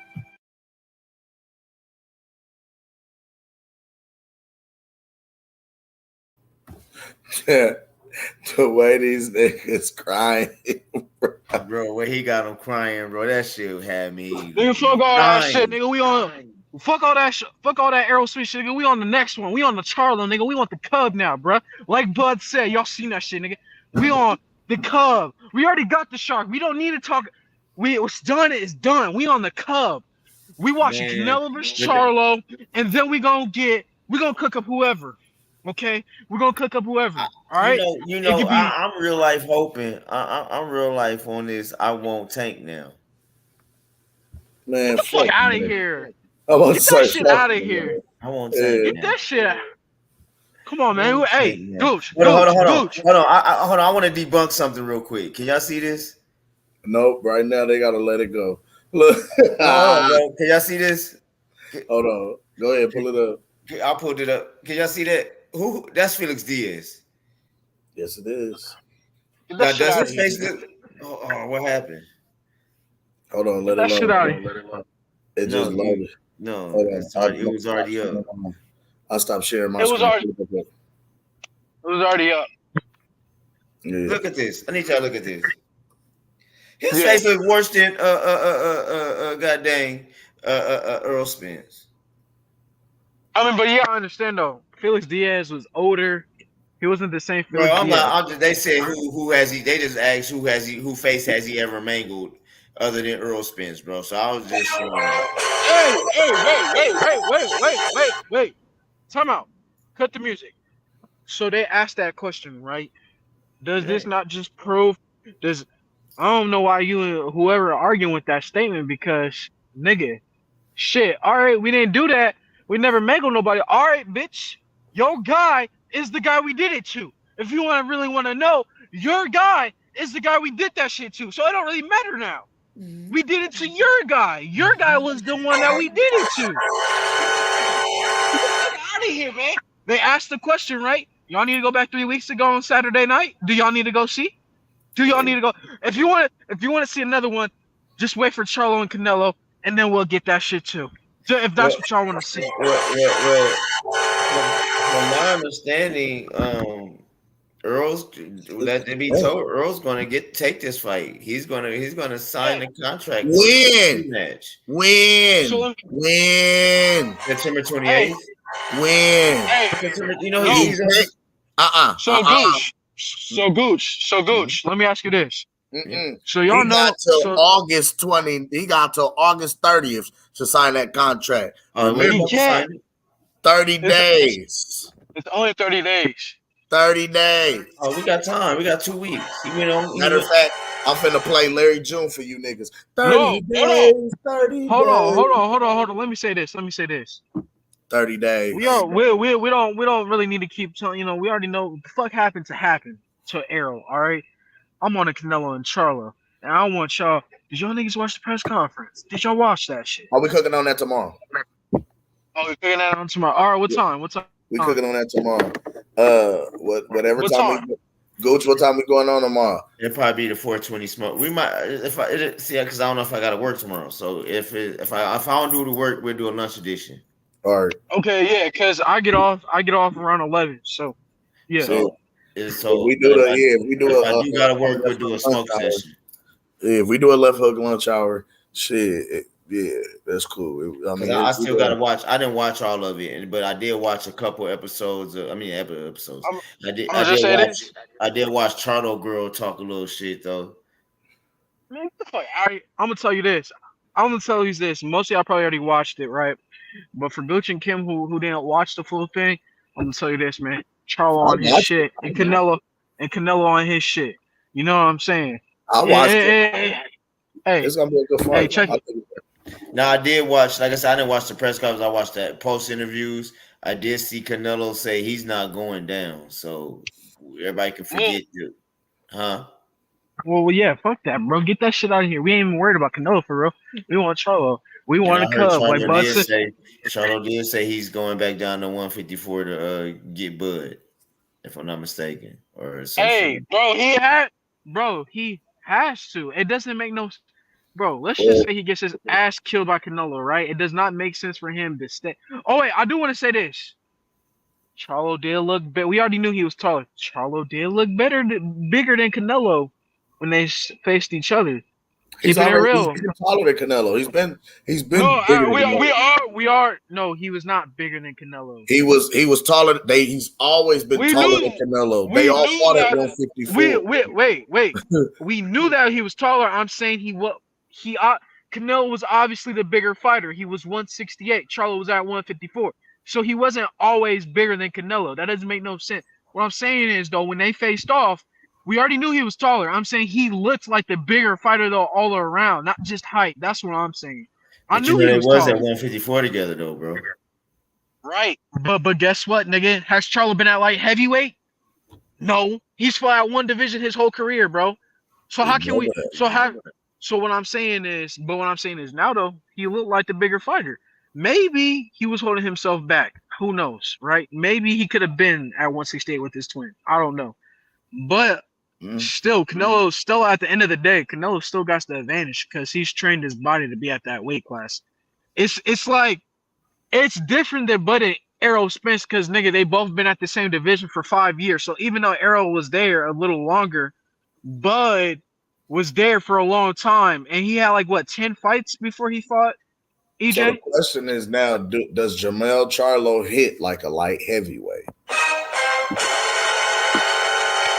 Well, here's the thing: if we're keeping it a buck, though, nobody talks about this.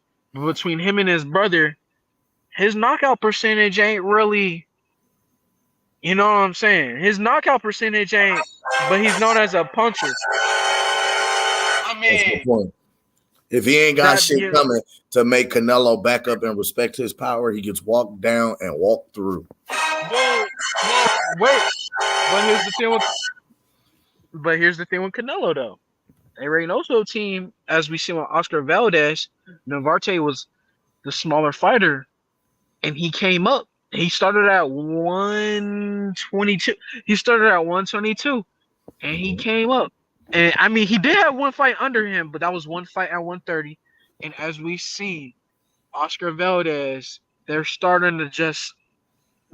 training with that whole little catch and shoot pressure high guard style. And even Canelo's last performance. What I'm saying with that. Go ahead. No, go ahead. Say what you're gonna say. No, what I'm saying with that is because, like we said, and shout out to Guns Rights Mafia. I was just about to say that we saw Canelo go up, fight light heavies and bigger guys. Bivol was literally loading up and landing on his counters with Canelo and could not waver or drop this man. So are we saying that Jermell Charlo is going to do that? Because I'm gonna tell you this. I'll tell you like this, right? All right, cool. I'm gonna bring it like this. If we're keeping it real, to me, when it comes to that, that shit don't really matter because even though Bivol was the bigger fighter, you're right. Right. And what I'm saying is this, like, because look, like you gotta think about it like this. There's been too many fights where fighters at a bigger weight class got dropped by somebody. I mean, Sugar Ray Leonard was knocking niggas out at light heavyweight, older. You know what I'm saying? True. That is true. And he started from welterweight. You know, so I guess it's just and Dimitri Bivol. Well, yes, to me, I love his style. Him and Usyk, their style. Their styles are not. They're more fast punching. You know, that Manny Pacquiao-esque punching. While Charlo, to me, he really sits on his punches. He's more of a power puncher.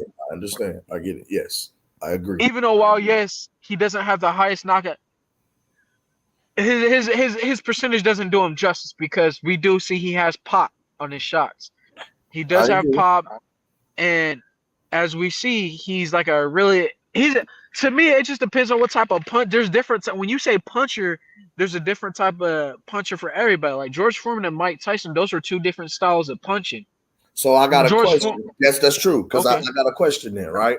So does him, because we saw him have pop in his punches. Okay, so when he's on balance and he throws and connects flushly, he has good power. We saw him hurt some guys, we saw him put some guys down, right?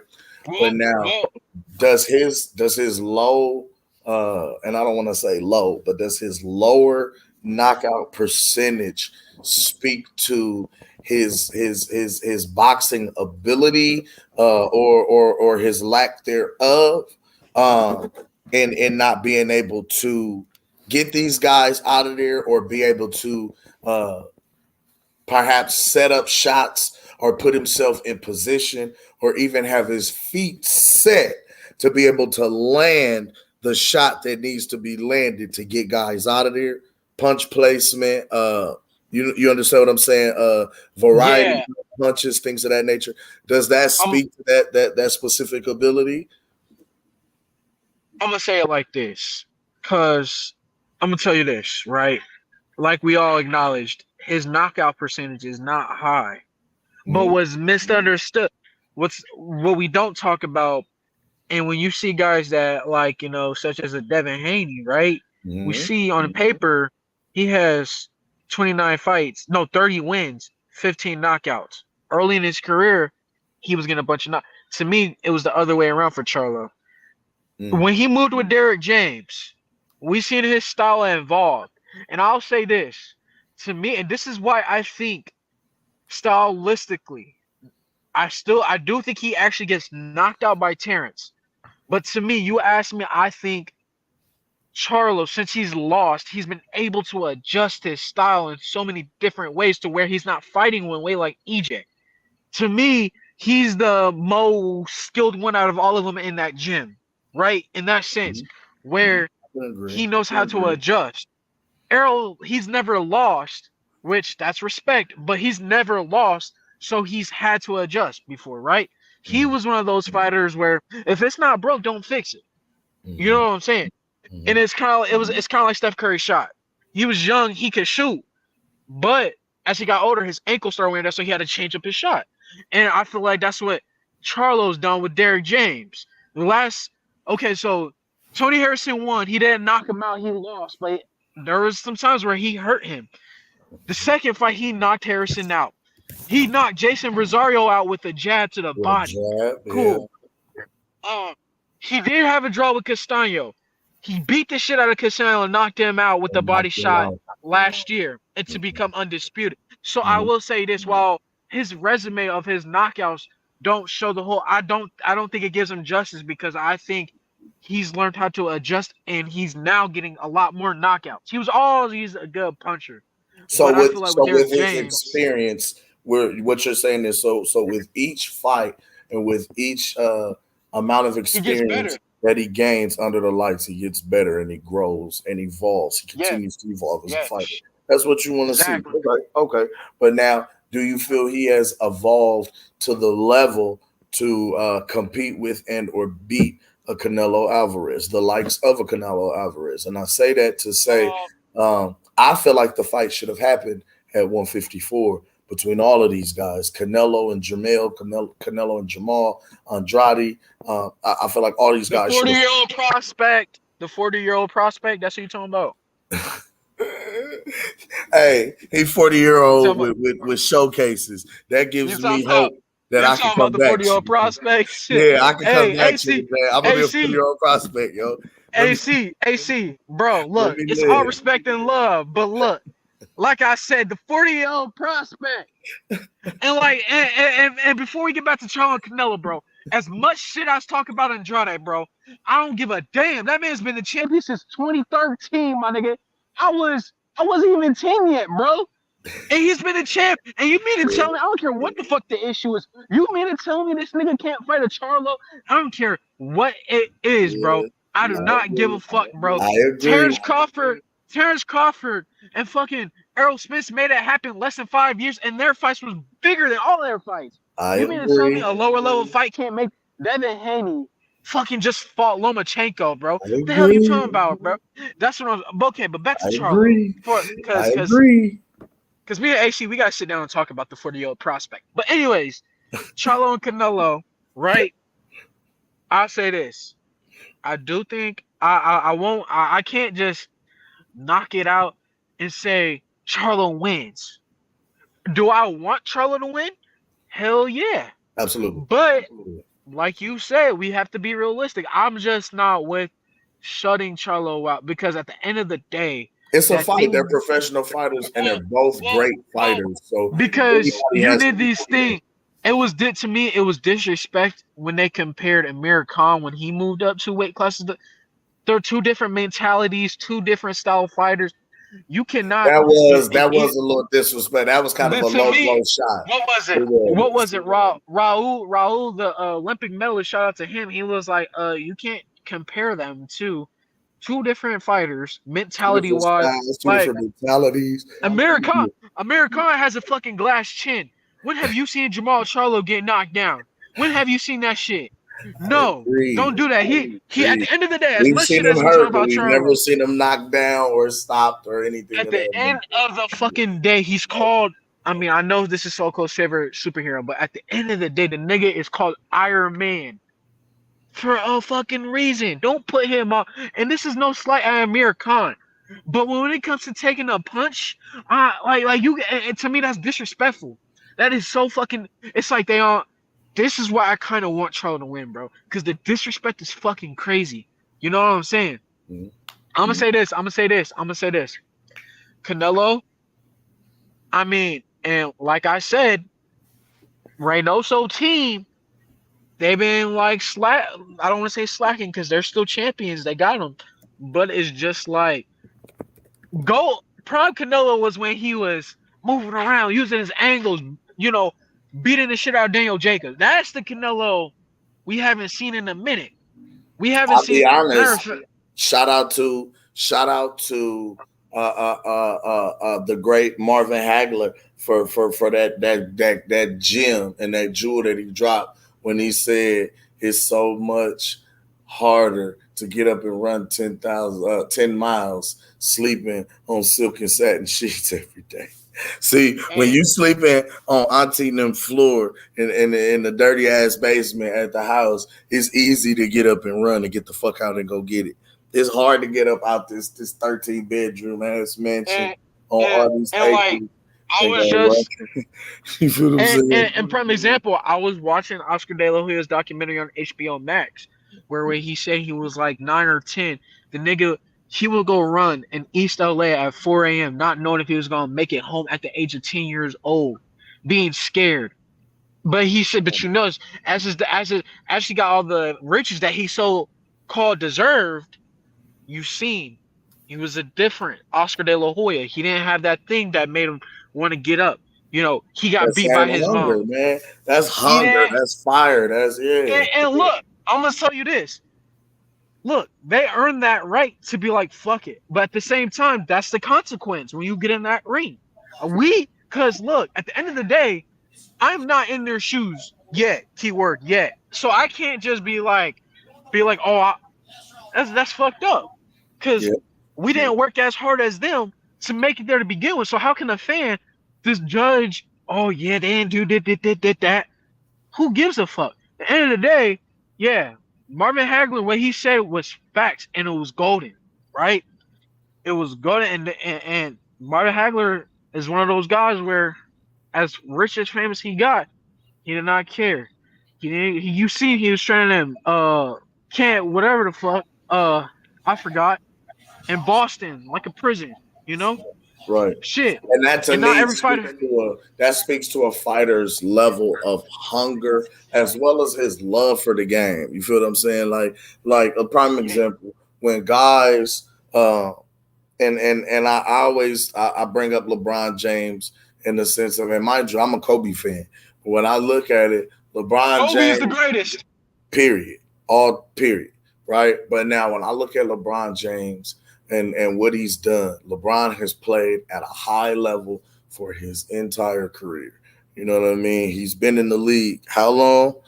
You understand? 20 years? 21 years. 21. You know what I'm saying? So he's played at a high level for the time he's came in to the time that he's getting ready to walk out the door. He's played at a high fucking level.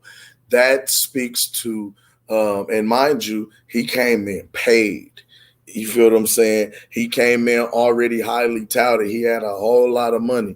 Now, the difference in the level that he played at and how hard he worked to be where he was showed the difference between himself and a draft bust like a Greg Oden. You understand what I'm saying? Like, because Greg Oden was touted to be like the next Shaq, the next big thing, the next, you know what I'm saying? Kwame Brown was supposed to be like the next thing. They called Lamar Odom the next Michael Jordan at one point. And these guys came in and didn't necessarily pan all the way out in their careers the way that they were highly sought out to be. And some of these guys, it really looked like that after they started getting a big payday and a big paycheck. LeBron came in already paid more than the guys that he was peers with and still played at a high level. That speaks to a player's love for the game and his hunger to want to actually Terence be Crawford. the best. You know what I mean? Terence Crawford. Terence Bud Crawford is a prime fucking example.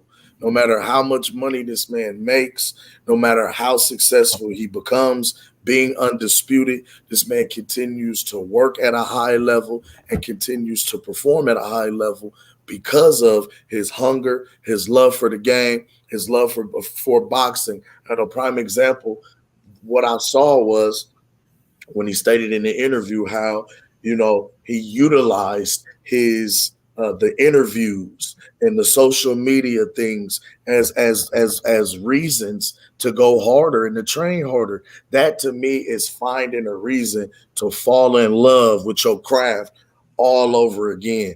This man is a walking Hall of Famer. He's an active Hall of Famer whose fist has already been casted. He could have coasted out the fucking door fighting whoever the fuck he wanted to and didn't give a fuck what nobody else said and not have to perform at a high level because his fist is already casted to go. This man still continued to pursue and chase greatness, still continue to pursue a legacy fight and fight at the highest level and perform at the highest level, regardless of how big the paycheck was, regardless of what was on the line. So again, that speaks to a fighter's hunger, you know what I'm saying, and his love for his craft and what he does. You know what I'm saying? Like, the hardest thing to do is to continue to find a reason to fall in love with going to work every day with something after you've been doing it for so long, after you've been good, after you've been paid, after, you know what I mean? It might get boring to you because it feels like a job and it feels like work. Whereas before, it just felt like you was having fun going out here doing what you like to do. You know what I'm saying? Like, beating a nigga up came natural. It was fun. But the business side of it, having to sit down in these negotiating meetings, having to go and talk to the press and be away from my family and all of the shit that it takes to go into the fight, motherfucker be like, man, I don't want to do and deal. You feel what I'm saying? So it takes a level of mental toughness, mental fortitude. It takes a level of tenacity. You know what I'm saying? And it takes a level of love for what you do to continue to endure that and to continue to perform no matter what.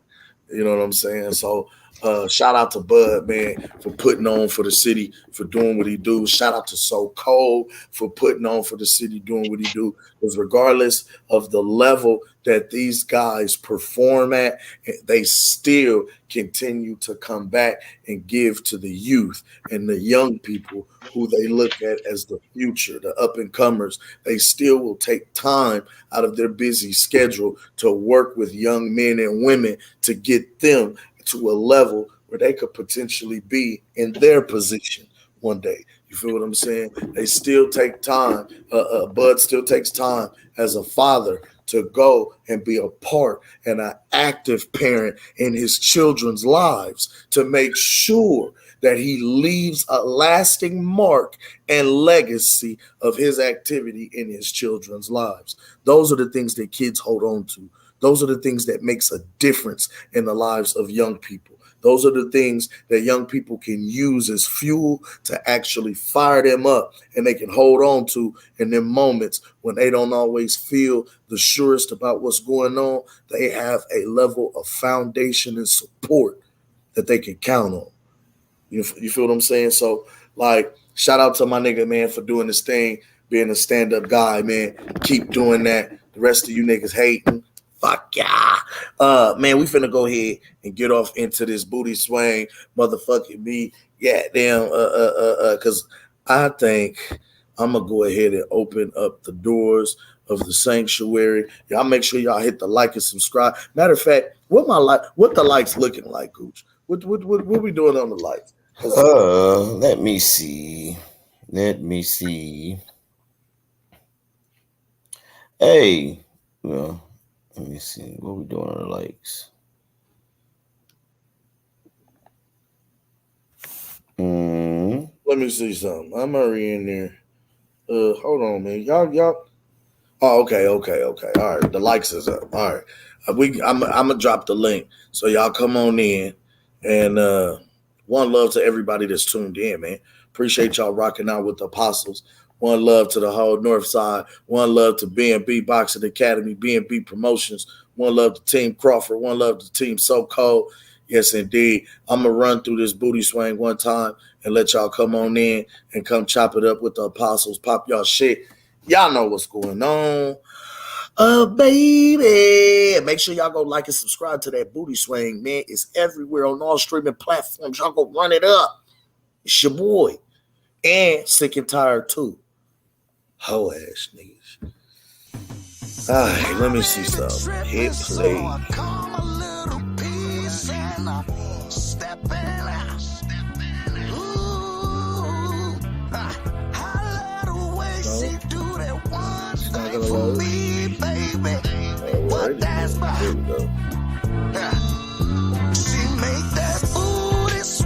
Do I need to just go on and pull it up? You know what?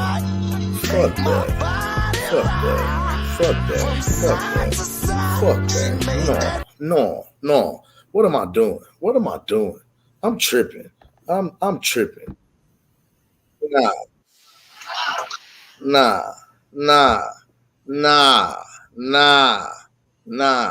I don't even feel like booty swinging. I need to talk to these niggas one more time. Y'all need to go run this video up. Make sure y'all share it everywhere y'all can.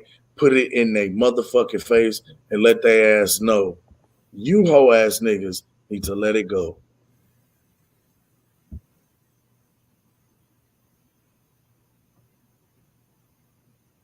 Yeah, we need to talk to these aerosexuals because this is getting absolutely preposterous. The level of negativity propaganda that y'all considering to run with on this bullshit, I don't like it at all. And the thing about it is, we 2 weeks out from July 29th. He was beating his ass. He beat his ass. We had to deal with y'all talking shit for 5 years. Now y'all can't deal with our shit for 5 minutes. Boy, fuck you. Fuck is you talking about? Y'all running around here doing all that crying and shit. Y'all bud buddies is some sore winners. Y'all act like y'all don't know how to win. It's over. Stop talking about it. Why y'all dragging it out? Bitch, y'all dragged it out for 5 years.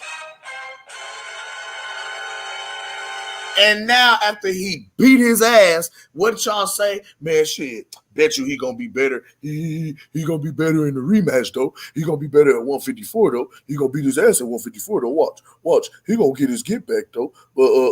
I ain't never seen Terence Crawford look like that against nobody. I ain't never seen Terence Crawford. Terence Crawford ain't never been that strong. He got Victor Conte making tweets tagging him saying he on VADA, but Victor Conte is a known criminal who had everybody on performance enhancing drugs. These niggas is making up so many excuses and so much bullshit. Is crazy. So many propaganda fucking statements. He wrapped his hands in blood plus sweat with extra gauze and tape. That turns it into a cast. So that makes his fist harder. As you saw, Derrick James went and shook Bud's hand and felt his glove to feel if there was a cast there, dum-dums. He had to make sure he knew that, man, what the fuck is in that right hand that he is hitting him with? That is dynamite in that hand. He got little sticks of dynamite inside his glove, and I don't understand why his glove ain't exploded and blew his hand off yet. You hoe ass niggas made up so many different fucking excuses, it became retarded. You niggas need to let it go. You know, I want to speak to Errolsexual for just a moment. You know, you seem to think that after July 29th, after listening to y'all spread propaganda for 5 years, you seem to think July 29th was a fluke. And we called it Crawford and 9. You making excuses? You need to just let it go. Looking back over the years, these niggas shed some tears. Told myself time and time again, Errol Spence is gonna win.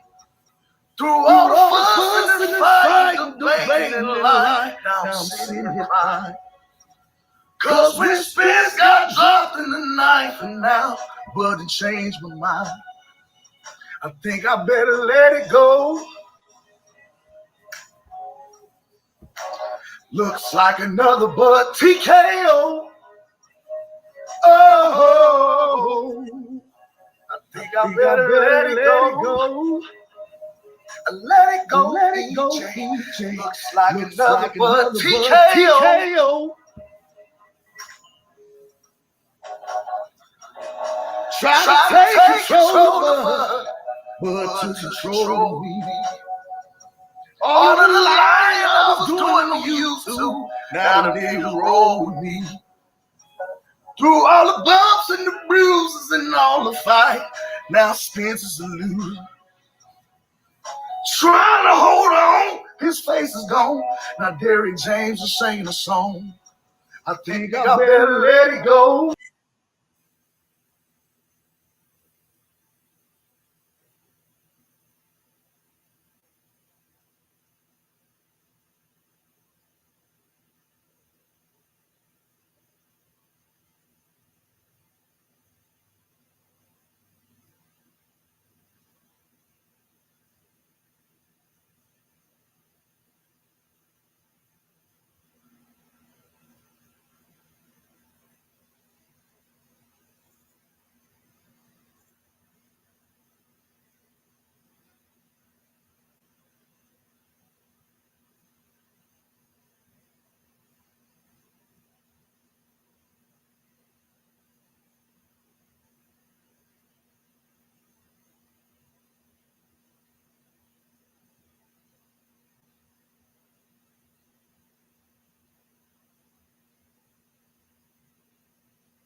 My bad for the technical difficulties. The shit just fucked up on me. They kicked me out. I promised the people was hating. That's how it's been doing. Nah, somebody just called and fucked up my whole feed, my whole demonstration, threw me all out the box, but it's all good. We back. Yeah, but we finna go ahead and drop this link for y'all. Y'all make sure y'all come on into the sanctuary, wipe your shoes off, make sure you come on in. Y'all thank Al Heyman, and let's talk this boxing, man. The link is in the chat. I repeat, the link is in the chat. Y'all come on in. Let's talk. Let us talk. And you know what? I'm feeling sick and tired. Okay, no, I'm feeling sick and tired, but it ain't. But actually, no.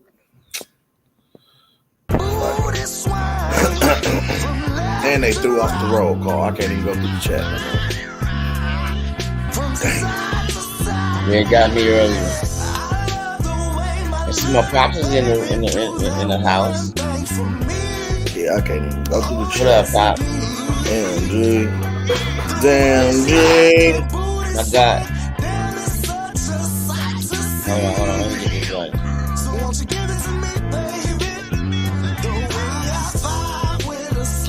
Man, one love to everybody that did the day though. Jesus right. Okay, yeah, John Right Mafia, man. I see you. One love to you. I can only do it. Someone says you love you. Yeah, my guy Guns Right came in gunning shit down. All right. One love to my guy Haplo Type, man. Haplo Type is in the building. Hey. One Dexter. Hey, can enjoy this. Love me some Crawford. Hey, what's up, bitch? One love to my sis, Keisha Point Dexter. Y'all make sure y'all go tap into the candy shop, man. And Keisha got the candy t-shirt, shop. man. Okay, yes. Yeah. Who else in the building, man? My guy D-Ray Promotion. One love D-Ray. 402 in this thing, baby. Shout out to my guy D-Ray Promotion, man. Who else slid off in here? One love to the Brooklyn Chef. AC is in the building. One love to your family. Appreciate you coming through. Yes, indeed. Who else pulled up? Man, oh my goodness.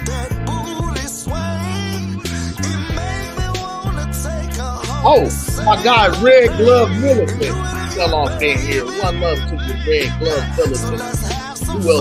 Who else is in here? One love to my guy Wizard Walker.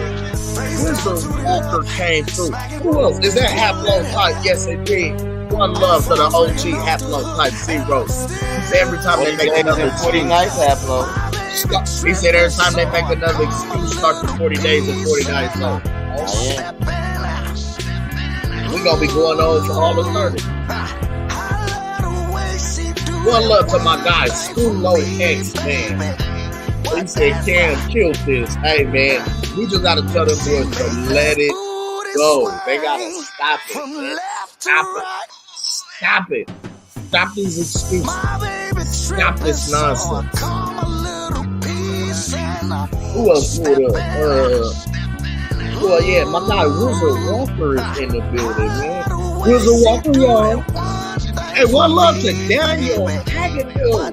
Some guy said, he said the ERROLSEXUALs brought a lot of this on themselves, as they did, sir. One love to you, my brother. Appreciate you coming through, family. Man, look, we dealt with it for 5 years. Now they crying for 5 weeks. 2 weeks. It's crazy. Hold your head with the same confidence that you did when you were falling in top rank Kobe all of those bullshit. One love to my guy JH pulling up in the building today. JH came through. Hey, my guy, there you go, Red Glove Militant. He said last year was the worst year of my life. I ain't cried over no grown ass nigga because he lost a boxing match. Fuck you, man. Fuck you, man. Got real life shit going on now. Here's the priorities. Niggas crying over these guys. Fuck you crying for? One love to you, Rag Love Militant. Appreciate you pulling up, family. Who else is in here? Hey, my guy Bill's Boot Camp did slide through. I did see Bill's in the chat. Yeah, I sent you, Bill. I remember. Who else, man? Who else? Hey, my God. One love to Al Money 231. Guy Al Money get out here in these YouTube streets. Can't be rocking, man. Appreciate you coming through, sir. Yes, indeed. Al Money.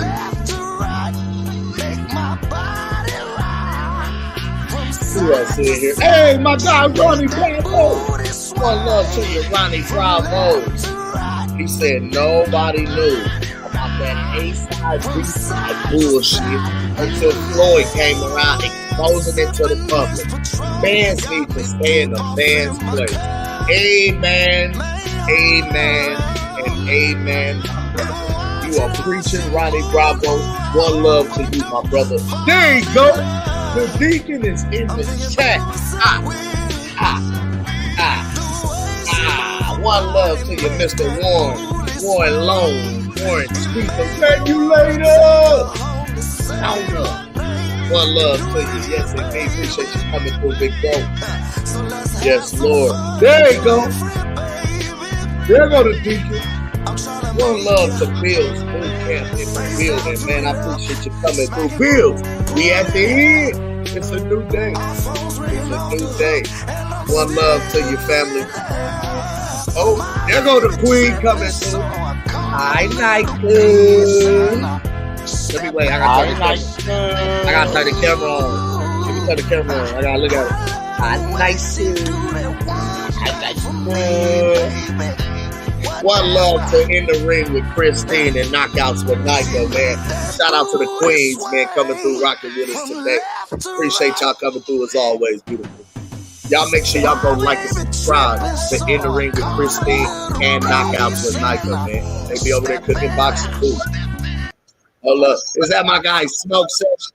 Yes, sir. Yes, sir. One love to you. Pop a lot of smoke. You know what I'm saying? We popping a lot of. Y'all make sure y'all go like and subscribe to my guy, Pop a Lot of Smoke, a.k.a. Smoke Session Sports on the YTBC. Yes, Lord. And who is that? Cooking with Sir Senior. One love to you, my guy. Appreciate you pulling up, man. I think Sir was the first one in the chat, wasn't he? First one in the chat. Good job, Cooking. Good job, sir. One love to you, man. With that being said, we are at the end of the roll call. Hey, man. Hey, man. We done went through the whole roll call. We done went through the whole demonstration. Ain't nobody slide in. One love to the OG Grover Lipkins, Groover Grover. I had to shout out Pops. You know what I'm saying? I seen you down there coming through. Look, I ain't got nothing else to say. I'm finna get ready to get up out of here. I'm finna go to work and run the streets. Cause shit, I heard, we didn't cook. They said they ain't feel like cooking tonight. So with that being said, what are your final thoughts, Pastor Gooch? Man, okay. So we nipped it in the bud, but he did a great Good job, bud. Numbers. Once again, great interview, man. I'm just letting you know, man. I'm looking for my flight up out of here soon. I'm coming home to work. We got a lot of work to do.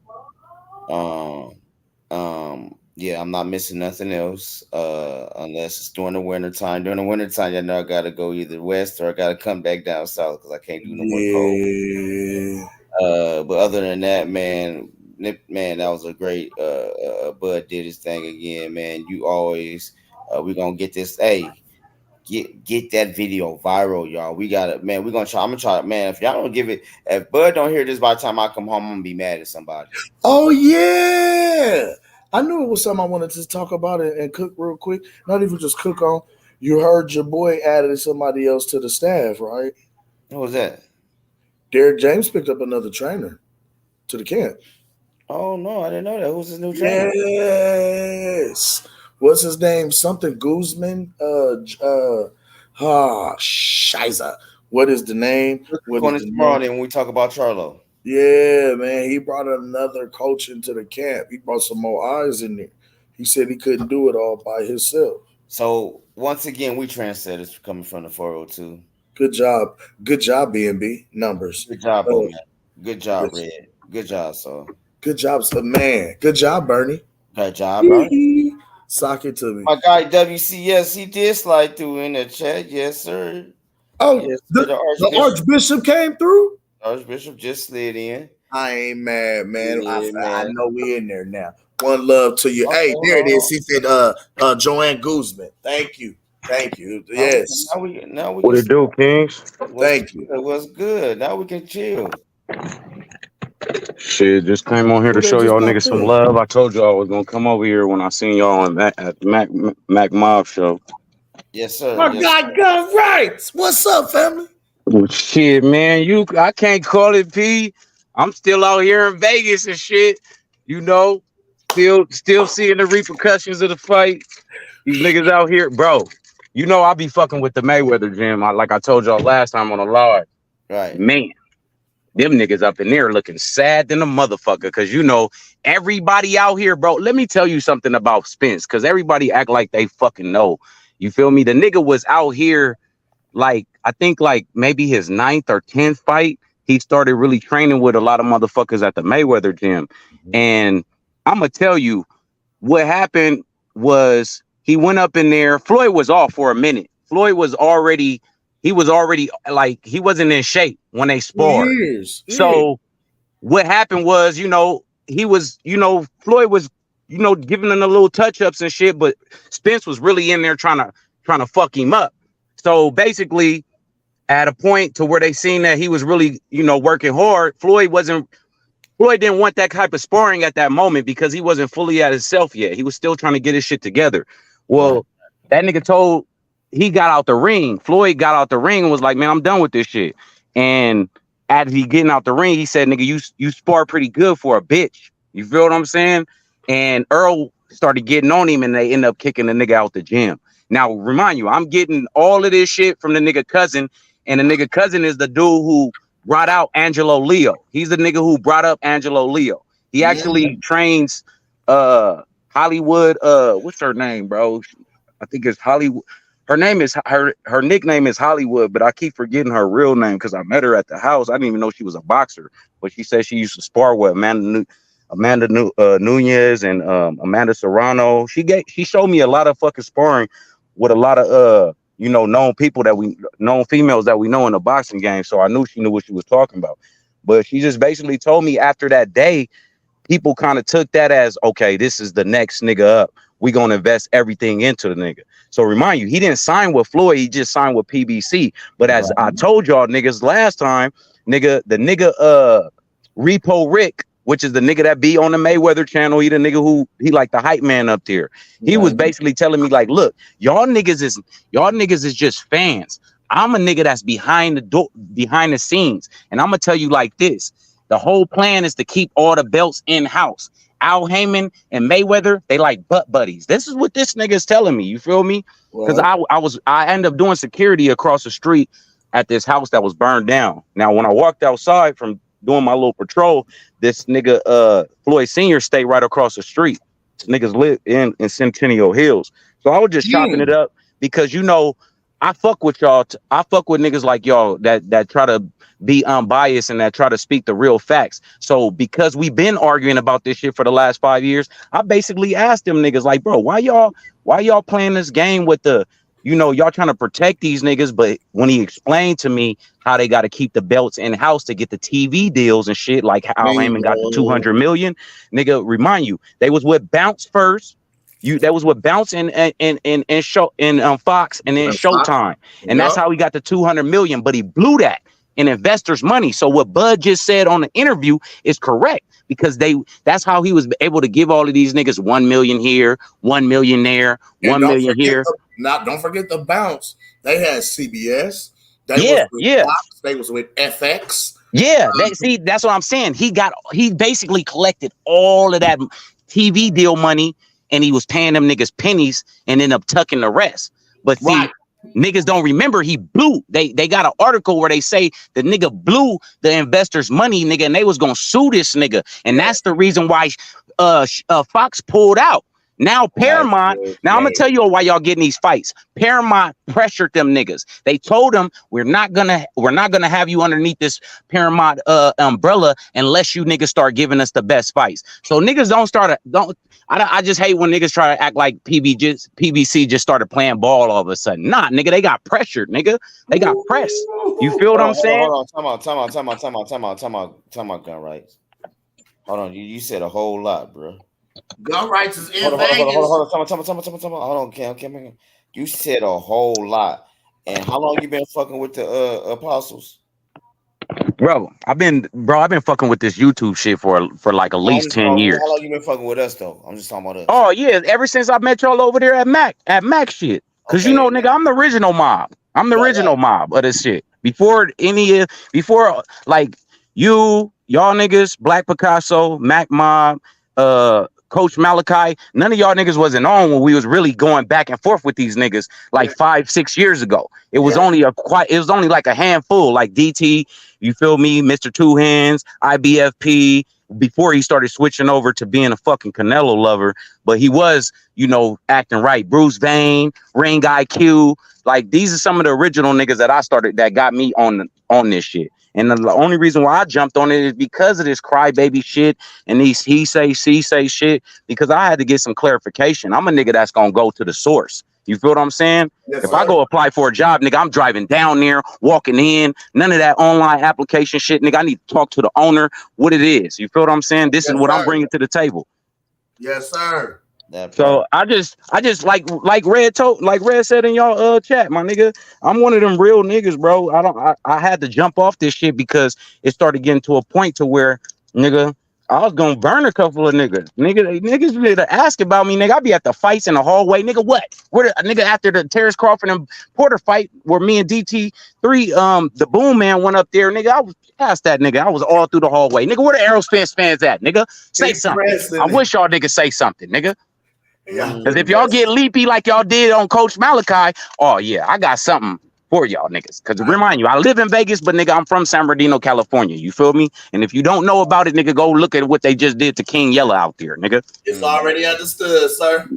Yes, sir. But yeah, it's just a lot of clarification that I tried to come on and give because, like I said, I fuck with a lot of niggas in the game, not just on some boxing shit, but I hustle. So nigga, quite naturally, I'm gonna be meeting niggas out here, and I'm gonna be, my name is gonna ring out here, nigga. I was one of the big sellers out here, so I was able to get into the boxing game that way. You feel me? The Mayweather niggas, they offered us to let us come to the McGregor and Mayweather fight because my uncle was really doing business with one of them niggas. So that's the reason, that's how we got in it. And then once I started being around him, because look, I chill with Mayweather's cousin, but Mayweather's cousin didn't even tell you, bro, that nigga lost. Nigga, that nigga lost versus that first Madonna fight. That nigga's a bitch. You feel me? His own family member. So, like I said, when I really started getting that energy, I was like, okay, I see what it is now. This shit is basically revolved around the money and the TV.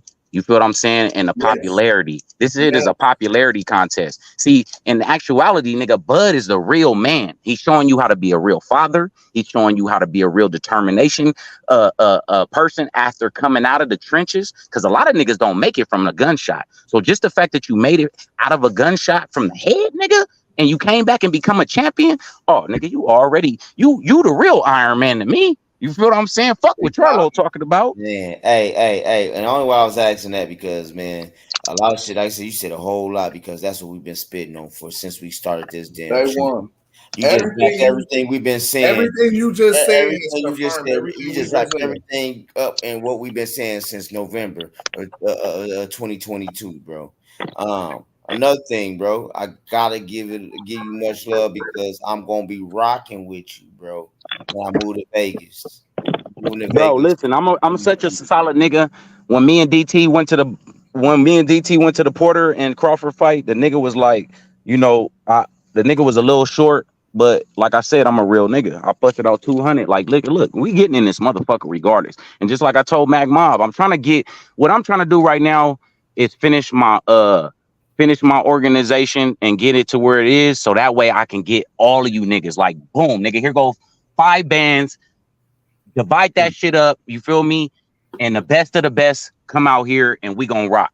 Cause we gotta show numbers. Them niggas is showing numbers. They bitch. They complain. They got excuses, but they do got the numbers. You feel me? Remind you, it's a lot of more bitch niggas in the world than it is real niggas. My nigga Mozzie said it's a handful of real niggas, but we need more, nigga. You feel me? That part, man. Real shit. That part, man. Yo, man, cause yeah, it's some things in the making with us too, man. I'm like I said, I gotta come home to make a lot of shit work. But once shit gets signed and delivered, oh, y'all gonna see y'all, yeah. So But that's why the real niggas gotta connect like Voltron. Right. It's time. We gotta stay tapped in, stay plugged in. You know Yeah, see, I can really care less about the YouTube shit and the channels, because I'm just really my nigga, I'm a Scorpio, bro. I got a real intuition about who's real and who not. I read people. That is my quality, nigga. I was able to read people during telemarketing for 15 years, nigga, busting 2 G's a week. You feel what I'm saying? So, nigga, I can read niggas, and I read that y'all real niggas. I read that Mac Mob is a real nigga. I read that, because y'all don't promote the negative energy. Y'all just nip it in the butt if it come y'all way, like real niggas is supposed to do. You feel what I'm saying?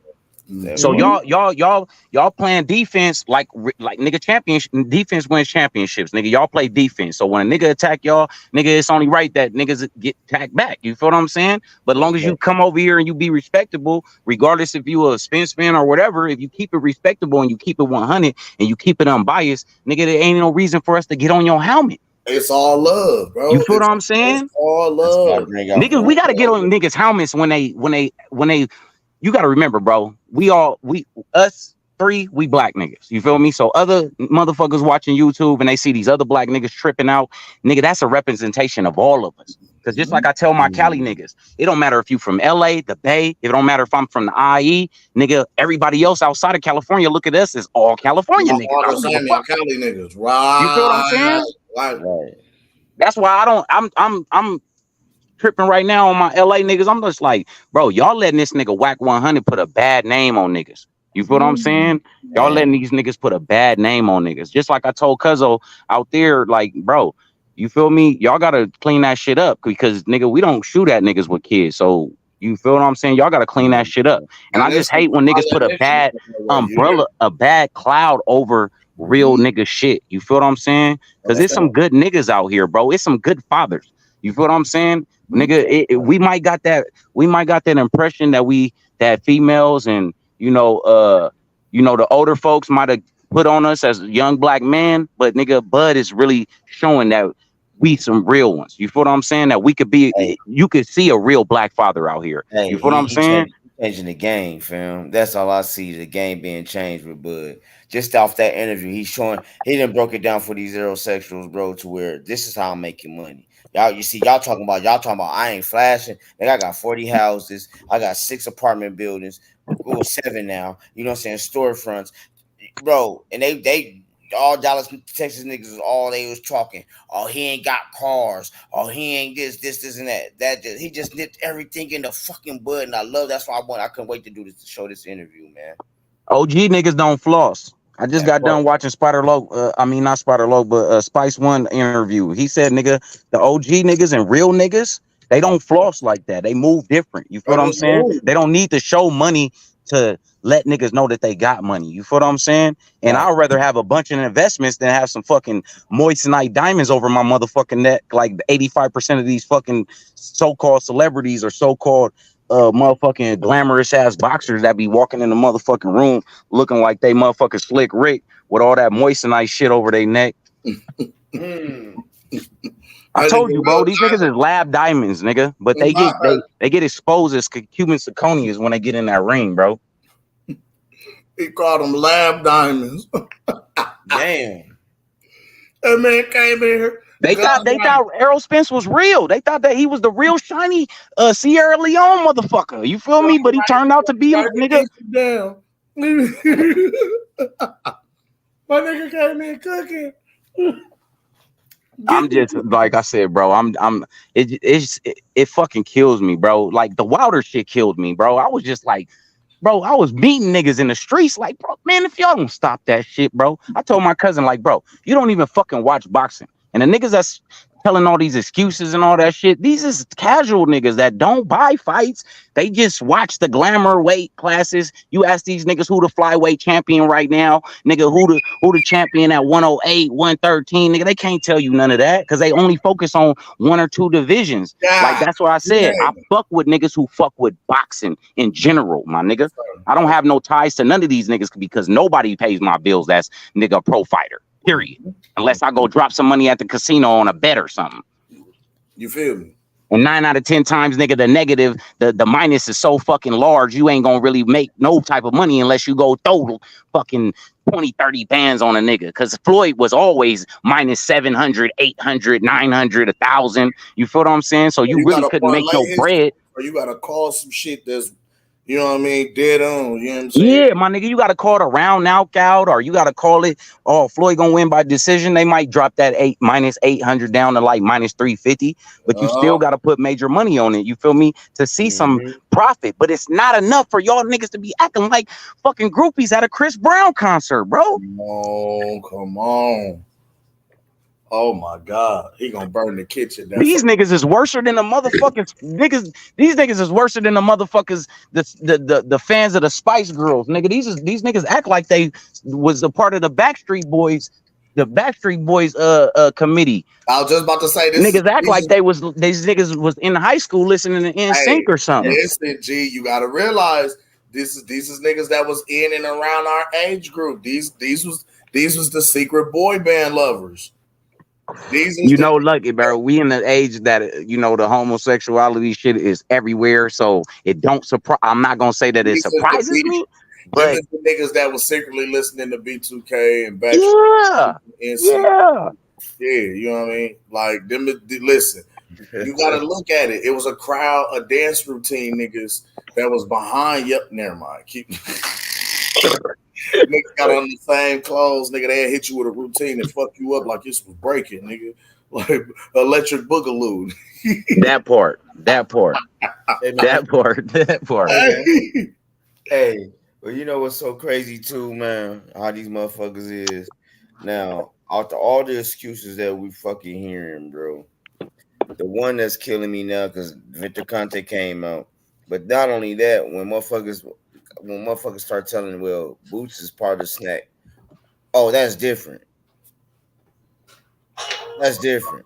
The snack shit, look it. I told niggas a long time ago, 5 years ago, the key word of boxing is gonna turn out to be hypocrisy and contradiction. Contradiction is the new word for boxing this year. Contradiction. They pick and choose when they want to apply the narratives, when they want to, like a prime example, okay? For the entirety of time that Terence Crawford was signed to Bob Arum over at Top Rank, right? Bob Arum was known as a crook, a liar, a slave driver. They called Bob Arum every negative name you could think of. Ow, when he put on a fight with Muhammad Ali and shit. Yes. Like, you talking about this nigga like he wasn't a part of the greatest fights that we ever seen, nigga. We always talk about the old fights as the fights that we need to get back to. Bob is the nigga that was putting on them fights. So they niggas called him everything negative you could think of. Gee, they called him all kind of shit, right? You know what I'm saying? Okay, now They said every time Bob says something, man, that ain't true. Lying, Bob's a liar. We can't trust nothing that he say. But the moment Bob comes out and says something that they even saw remotely negative about Terence Crawford, they roll with it. Roll with it, and called it law. Well, that his own promoter saying it. So I see the niggas right now trying to twist up the video y'all just played right now. You feel me? The niggas trying to twist up that video. Like, yeah, Terence Crawford said that Al Heyman was right all along. That's why he was a bad businessman. Like, nigga, do y'all niggas really be listening? Y'all listening skills and y'all comprehension is like off, bro. And I noticed that niggas don't know the concept of critical thinking. Critical thinking is based off of opinion and facts, my nigga. Teacher, boys and girls, it's time to put on your thinking caps.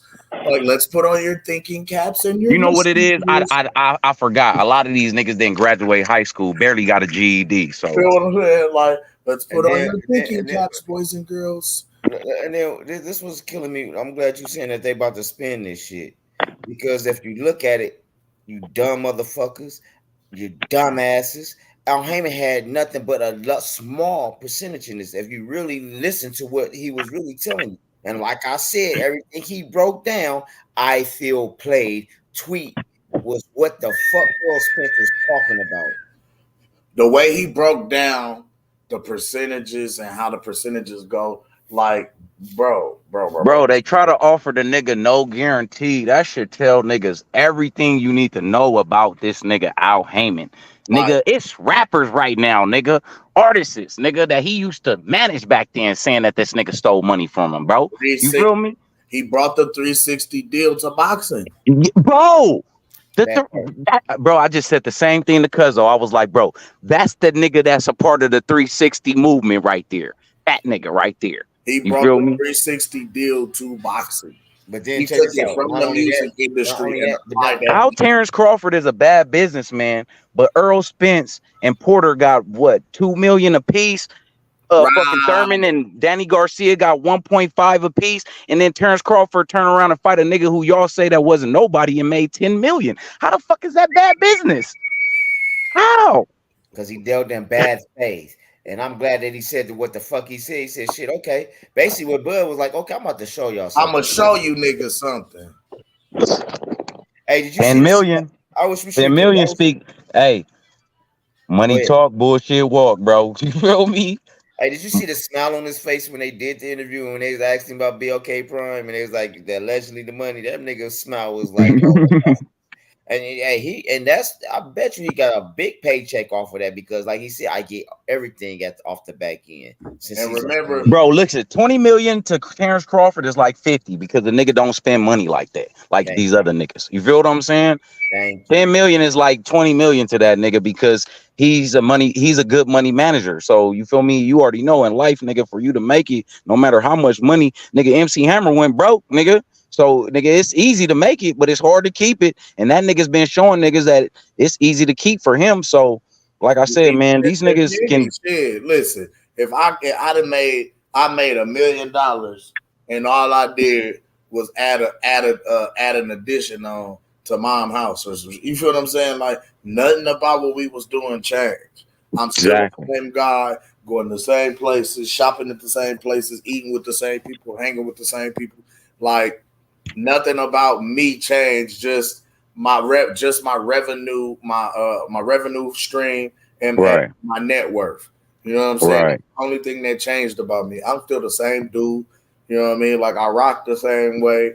You know what I mean? Gotta keep it solid, bro. Pac said, nigga, make the money. Don't let it make you, bro. Period, man. You feel me? I call him the people's champion. This man, literally, and I love my nigga for this, because he fucks with the independent music artists. He fucks with the independent music scene. He still pulls up, and you know what I mean? Like, after he beat Errol's ass, right? Mm-hmm. And became undisputed a second time, the following week, this nigga came and pulled up at my show. I was a judge for a battle of the cities between local artists here in Omaha and Kansas City. But shout out to Flawless Ivy. Shout out Flawless Ivy Promotions. Man, Bud pulled up and tapped in and stayed the whole show type shit. You feel what I'm saying? That's like, love. For the show love. Stayed the whole show, kicked it with the people.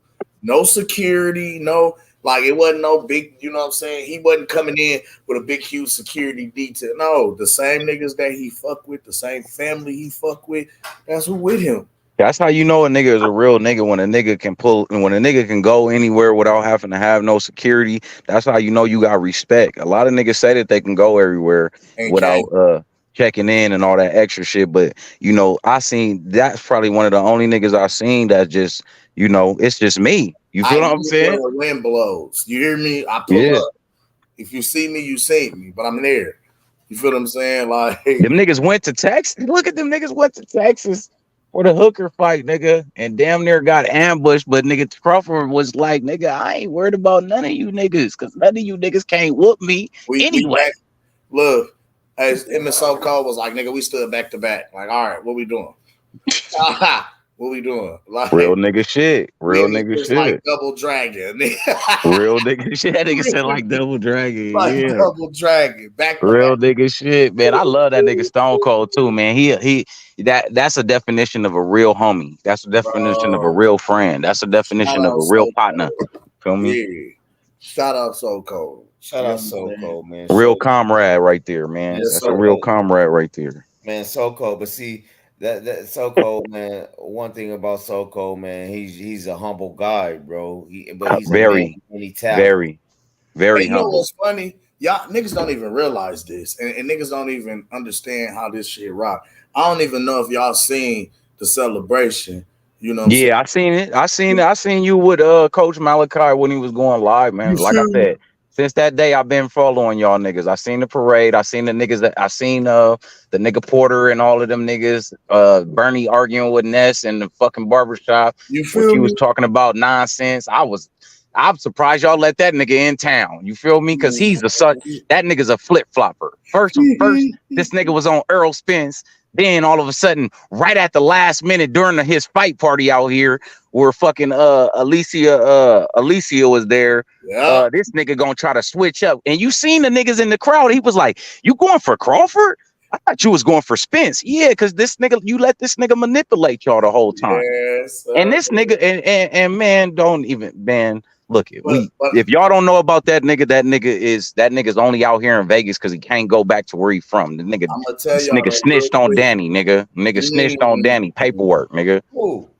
Nigga, Ness, paperwork. Nigga, I send y'all niggas paperwork from a BFPT too. That nigga is a fucking sexual predator. That nigga got like 3 sexual cases. My nigga.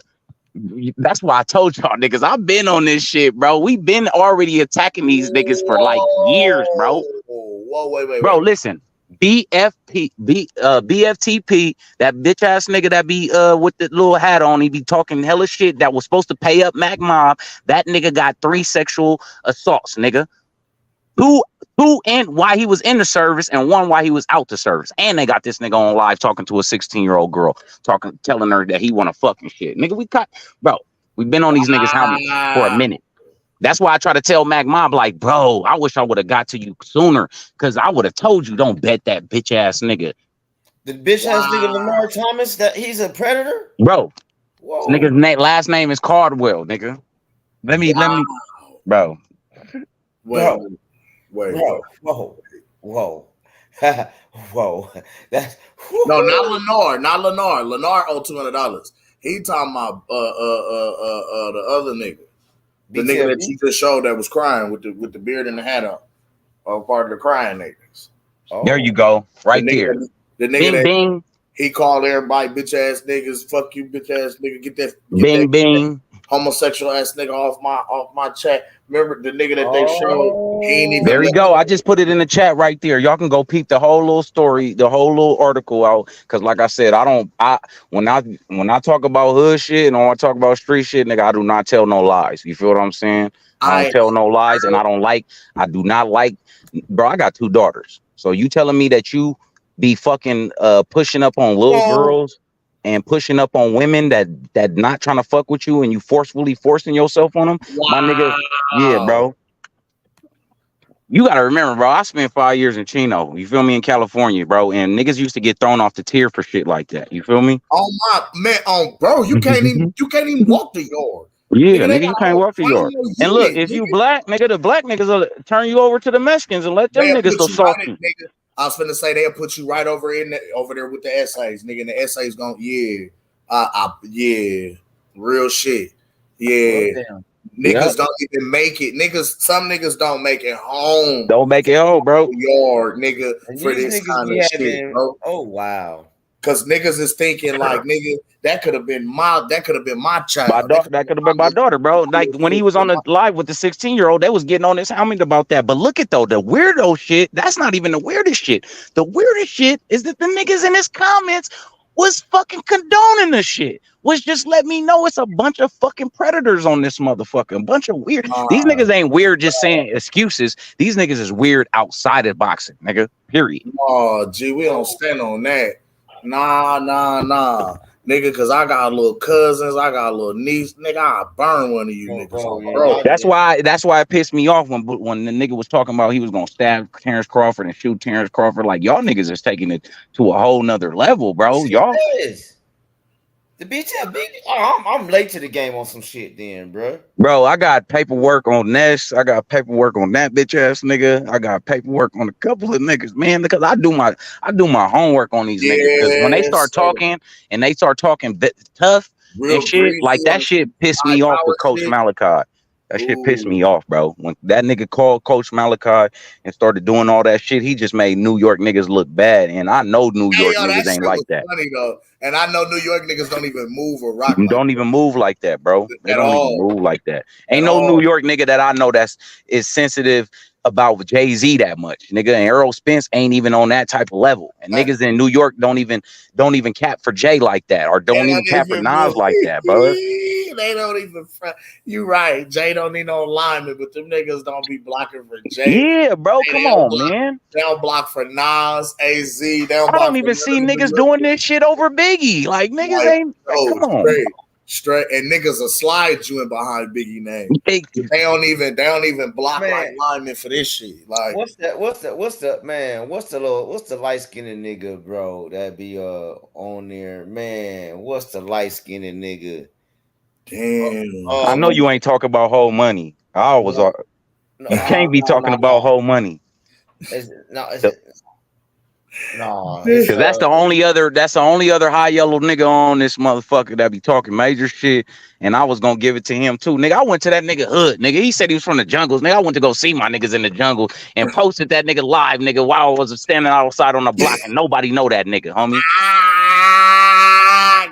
Nigga, your motherfucking mama moved out of LA, nigga, when you was just an infant, nigga, when you still had Similac behind your ears, nigga.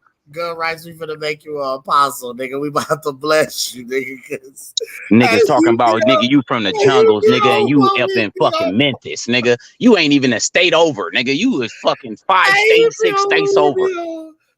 Talking about shooters, you got shooters, nigga. Shut your ass up. Shit. You can't be. They wanted, they wanted the match, but he don't want to come out here. I told him, nigga, come out here, nigga. Let's go to the Mayweather gym. I set it up and everything, nigga, because everybody wanted us. Everybody know him as a rowdy motherfucker, and everybody knew me as a rowdy motherfucker. So niggas is in the comments like, man, nigga, gun rights versus H money, nigga. I pay to see that, but he don't want that work. He do not want that work, my nigga. I work construction on that nigga. You feel me? This is crazy. Wow. I demolition that nigga like they about to demolition this motherfucking casino on the strip, nigga. Hey yo, this is crazy. Which one about to get demolition now? Shit, they about to tear. They about that whole area off of Sahara right there where I forgot where that fucking casino. It's right next to the Circus. They about to put it a whole nother resort right there. And then you already know we got the Spear open. You feel me?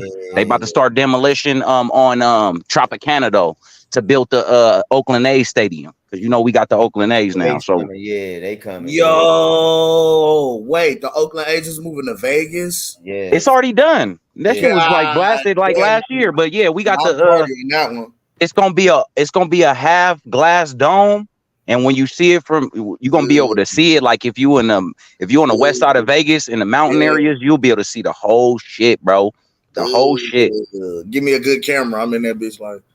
Yeah, so you know that's raw, bro. That's raw as hell. I'll be moving to Vegas soon. You got to remember, bro. We niggas, Vegas is popping. Like I'm from Cali, but you feel me? I've been out here for a minute now, back and forth for a minute. You right there, yeah. Yeah, so it's only 3 hours away from my neighborhood. You feel me? From Vegas, so it ain't far at all. But yeah, nigga, we popping. Nigga, you got the Knights out here. Nigga, the Aces is beating the shit out of every women's team in basketball.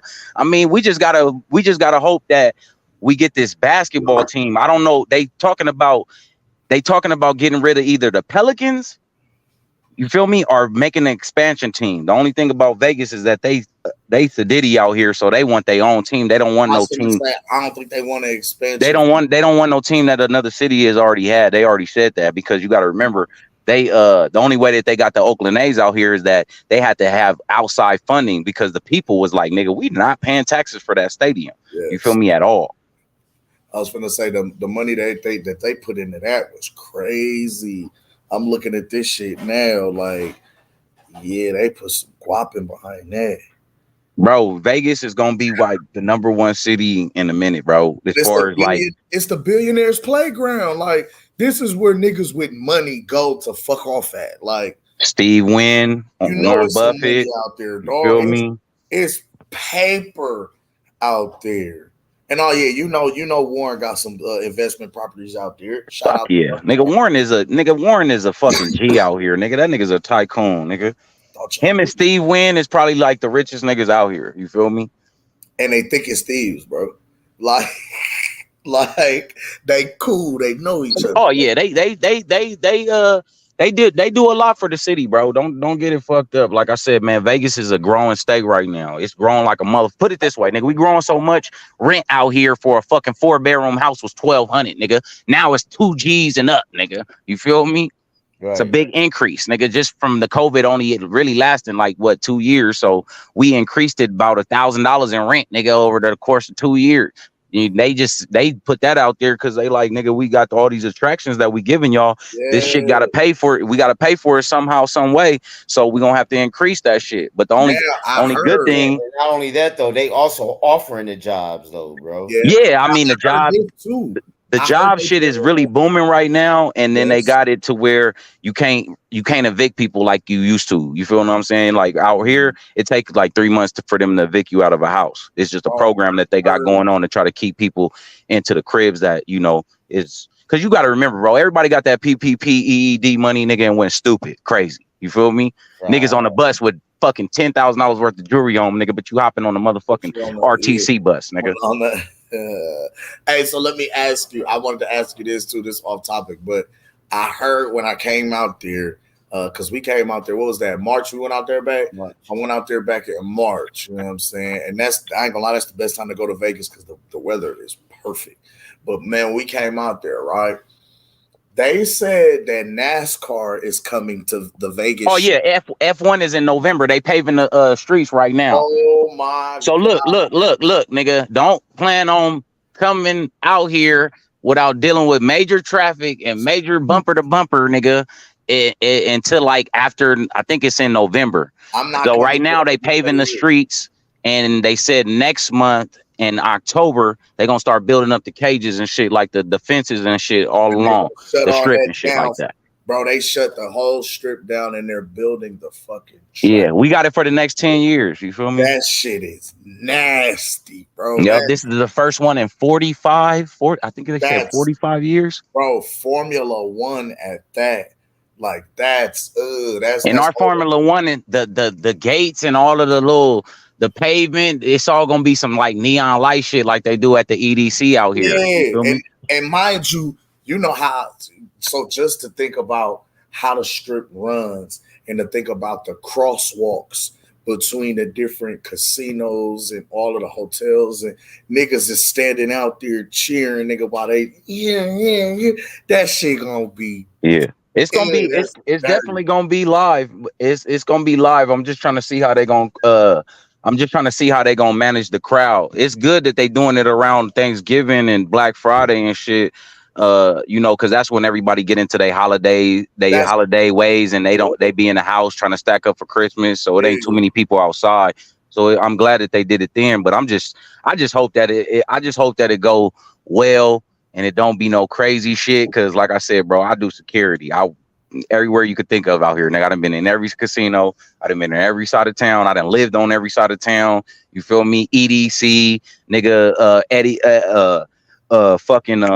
Griffin concerts, nigga, George Wallace's, nigga. I done fucking security for any and everything you could think of out here. Brand new houses, nigga, shopping centers, nigga, HOAs, all of that shit. We gotta link up, bro. I promise you. Come holler at you, bro. Like I said, I'm moving out there. Hopefully, February. Our deadline is February of 24. So Okay, yeah. okay. Like I told Rebel, man, come fuck with me, my nigga. We go to the Sure. range, go shoot. You feel what I'm saying? We can go, nigga, hit the casinos, nigga. We can go hit the Dre's nightclub, nigga. You feel me? It ain't nothing, bro. If I get a couple of y'all niggas out here, it ain't nothing for me to drop 1,600, nigga, on a bottle on the table. You feel what I'm saying? Let Bro, go. Look, I'm bro. gonna put my number in the private chat, man. Lock Yeah. me in. Cause, I got you. cause, Vegas. and then check this out. You know what I'm saying, bro? It's just crazy because my guy, he from Diego, right? There you And go. Yeah. you know what I'm saying, his mom moving out there, so we moving out, you know what I'm saying, and he do flooring and shit, but I'm trying to do other than that, you know what I'm Right, saying. right, right, right. And Well, you you already know, man. Vegas is it's opportunities, man. I'm trying to get this box truck shit and this dealership license finished up right now, so I could start making this 20 bands a month, like my little 21-year-old brother. That nigga got his first truck, nigga, busting 21 bands a month. So yeah, trust and believe, my nigga. It's major opportunities out here. You feel what I I'm never saying? went to Vegas.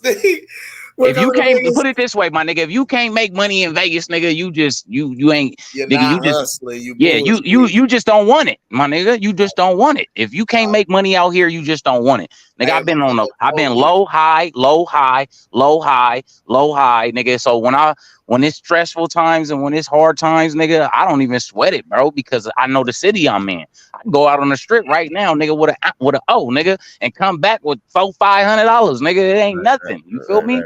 I feel, yeah, say less. It ain't nothing, man, nigga. This is Oh, a part of bro. life, my nigga. We on the way. I'm on the At way. 30. But Do yeah, your Cam, you way. gotta come fuck with me, my nigga. I got that burner pack for you. You feel me? I see you over there puffing with no coughing, but this shit about to make you Oh Earl, no, nigga. oh no, never. I just got a very, very listen. Smoke like a rapper. That nigga said I got a high I tolerance. got a high tolerance, I gang. feel you. I'm the But same then way, man. it be Yeah, like, bro. so if it's a mid, I'm gonna look at it like, you know what I mean? Nigga, it's been I've been since on 19, since I was 19, nigga. I'm 36 now, nigga. I'm about to be 37 in yeah. November, nigga. Since Nigga, 19, nigga, I ain't never went a day without a blunt hitting my system. I'm 36. Shit. My first blunt, first time I got high at 8. That don't want to talk about that.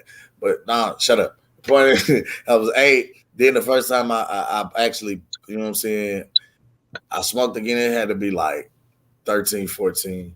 But shit. See, the only reason why I didn't start young is because my city is known for water. So you feel me? Niggas was like niggas that was smoking. It just gave me that perception that everybody was smoking the same shit. You gotta Get remember I it was out. young. Get Yeah. out there and niggas when they on that water, that's what niggas do when they go ride. They get on that water. You feel They what I'm on that saying? gorilla. They on that Did that piss. sick, Yeah. did that Newport in that shit, and niggas turn into a credible hawk and go kill up shit. But yeah, that No. niggas was doing it I was everywhere. on that So out here too. Nah, bro. I'm gonna tell you. I'm gonna tell you, it's the lovelies.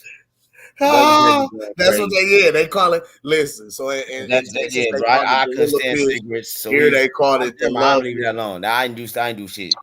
They call it the lovely out there. Yeah, it's same thing. yeah, y'all got a different name for it. My nigga in New York be calling it something different too. So Yeah. Hey, I'm just saying, I didn't do tobacco. I had it. I had yeah. When we Niggas will roll blunts and then yeah. and it was like, what the fuck, nigga? No, that don't smell like 30.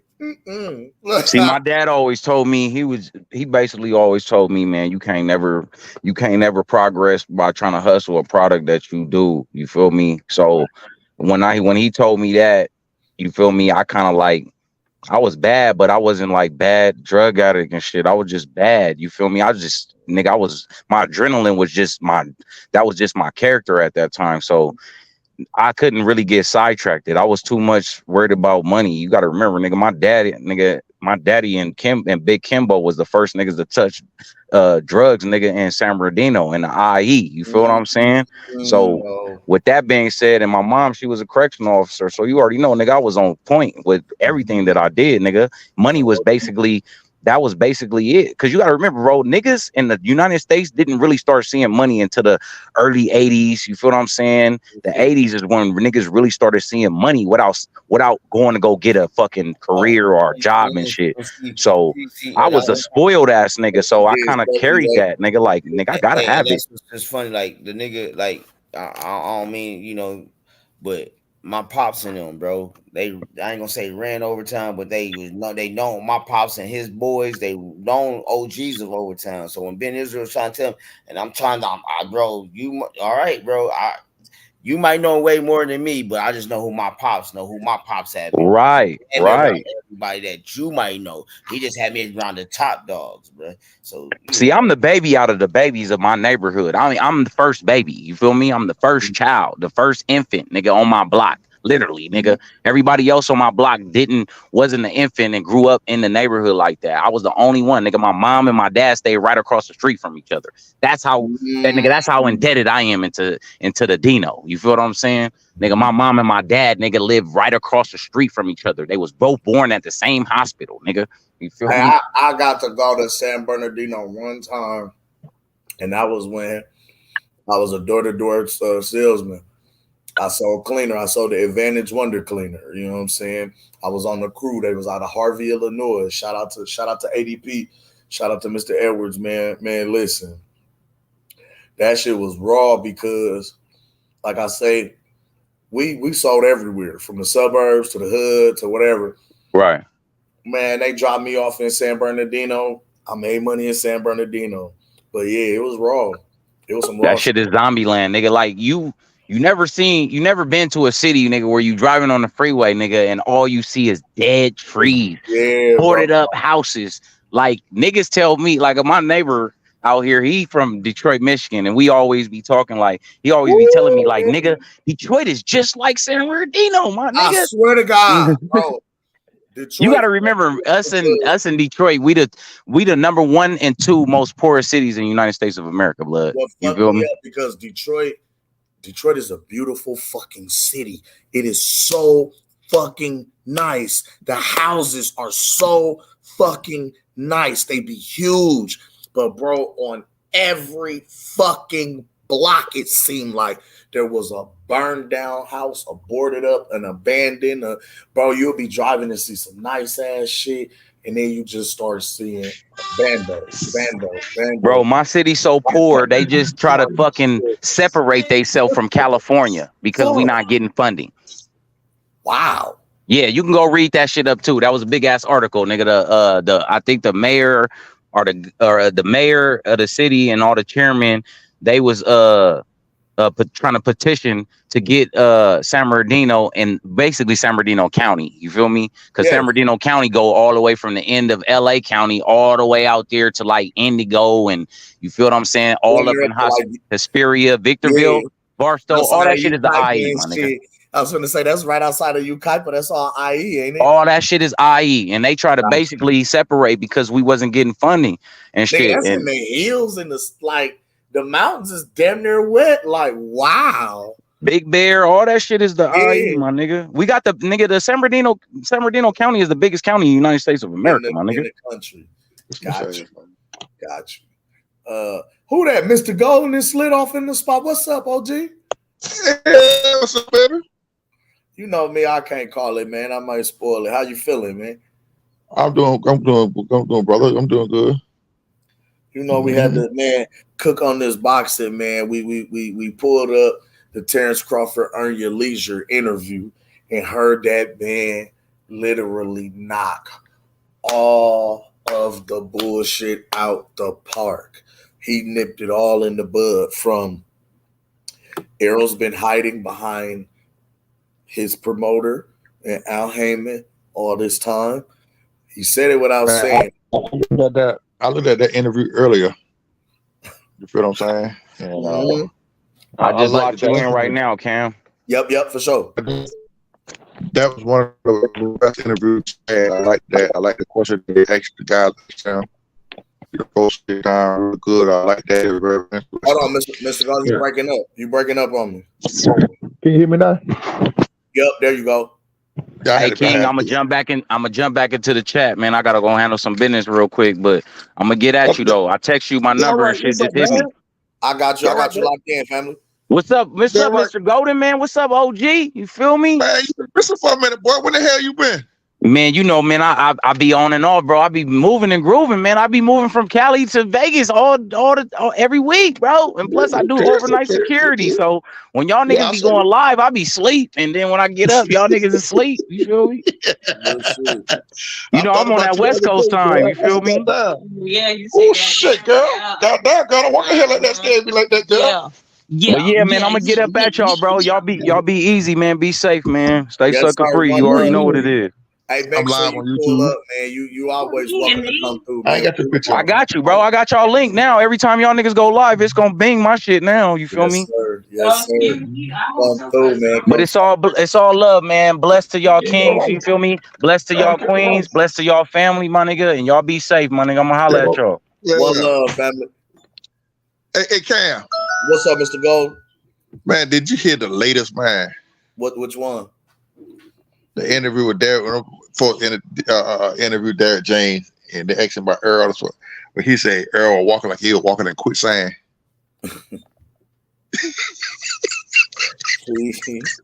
See, it's for that reason right there. I gotta get him nigga one more time. Every time that you just gotta play the beginning of it. You don't even play the whole song. Hey, man, all that, man, they come up with all kind of excuses, man. All that, come on, man. And then Jamel with the bullshit, talking about Earl was cheating, hit the nigga in the back of the head, and all kind of shit. Talking about Earl ain't finished. Man, that nigga know Earl through. He making up excuses so he won't have to fight Bud. That shit is bogus as hell, bro. Because he punched him in the back of the head. He punched him. Man, that man is one of the most accurate punchers in boxing. Listen, if you turn it, if a mother throwing a punch, you turn your head, what the fuck will happen? Pop. But if you hit that nigga in the ear, that's the cleanest shot. Yep. You just put it. You trying to knock a nigga ass out. You put it, knock his ass down. Yep. Knock him off his equilibrium, man. But yeah, listen, that first knockout was a 1-2, pop, and caught it right on the neck and put him on his ass. He punched him in the neck and sat him down. He went through after that. He don't beat the fight out of his ass, man. I ain't never seen a nigga get punched in the neck. I guess the uppercut was behind the head too on the second knockdown, right? Ooh, no, that was right on the chin. No, it ain't. Stop it. That was behind the head. That was in the back of the head. So what about that right hook that made him go the other way? You talking that right hook that made it look like Joe Frazier when he dove on the ground? That was behind the head too. That was behind the head? Yeah, that was behind the head. What about the left hook that's currently posted on t-shirts and other stuff? Like, what about that one? Was that one behind the head too? No, that one was in the neck. He cheated. Yikes. So all cheap shots. It was all cheap shots. All cheap shot. And the one he hit him in the eye. That was in the back of the. That was in the back of the neck. He punched him in the back of the eye. The back of the brain. That's crazy. He hit it where? In the back of the eye. That's tough. Yeah, the back of the eye. Back of the eye. Back of the eye. What's up with y'all, man? What's up? What's up, Bills? What's the deal, man? You can't. And I know why he fell. Why he couldn't stand up because he was walking in quicksand, like Derek James said. Hey, yo, this what quicksand though? The man, I seen a Danny dude. I forgot what dude that was. Damn, I can't think of the two jokers' name. They real ERROLSEXUALs too.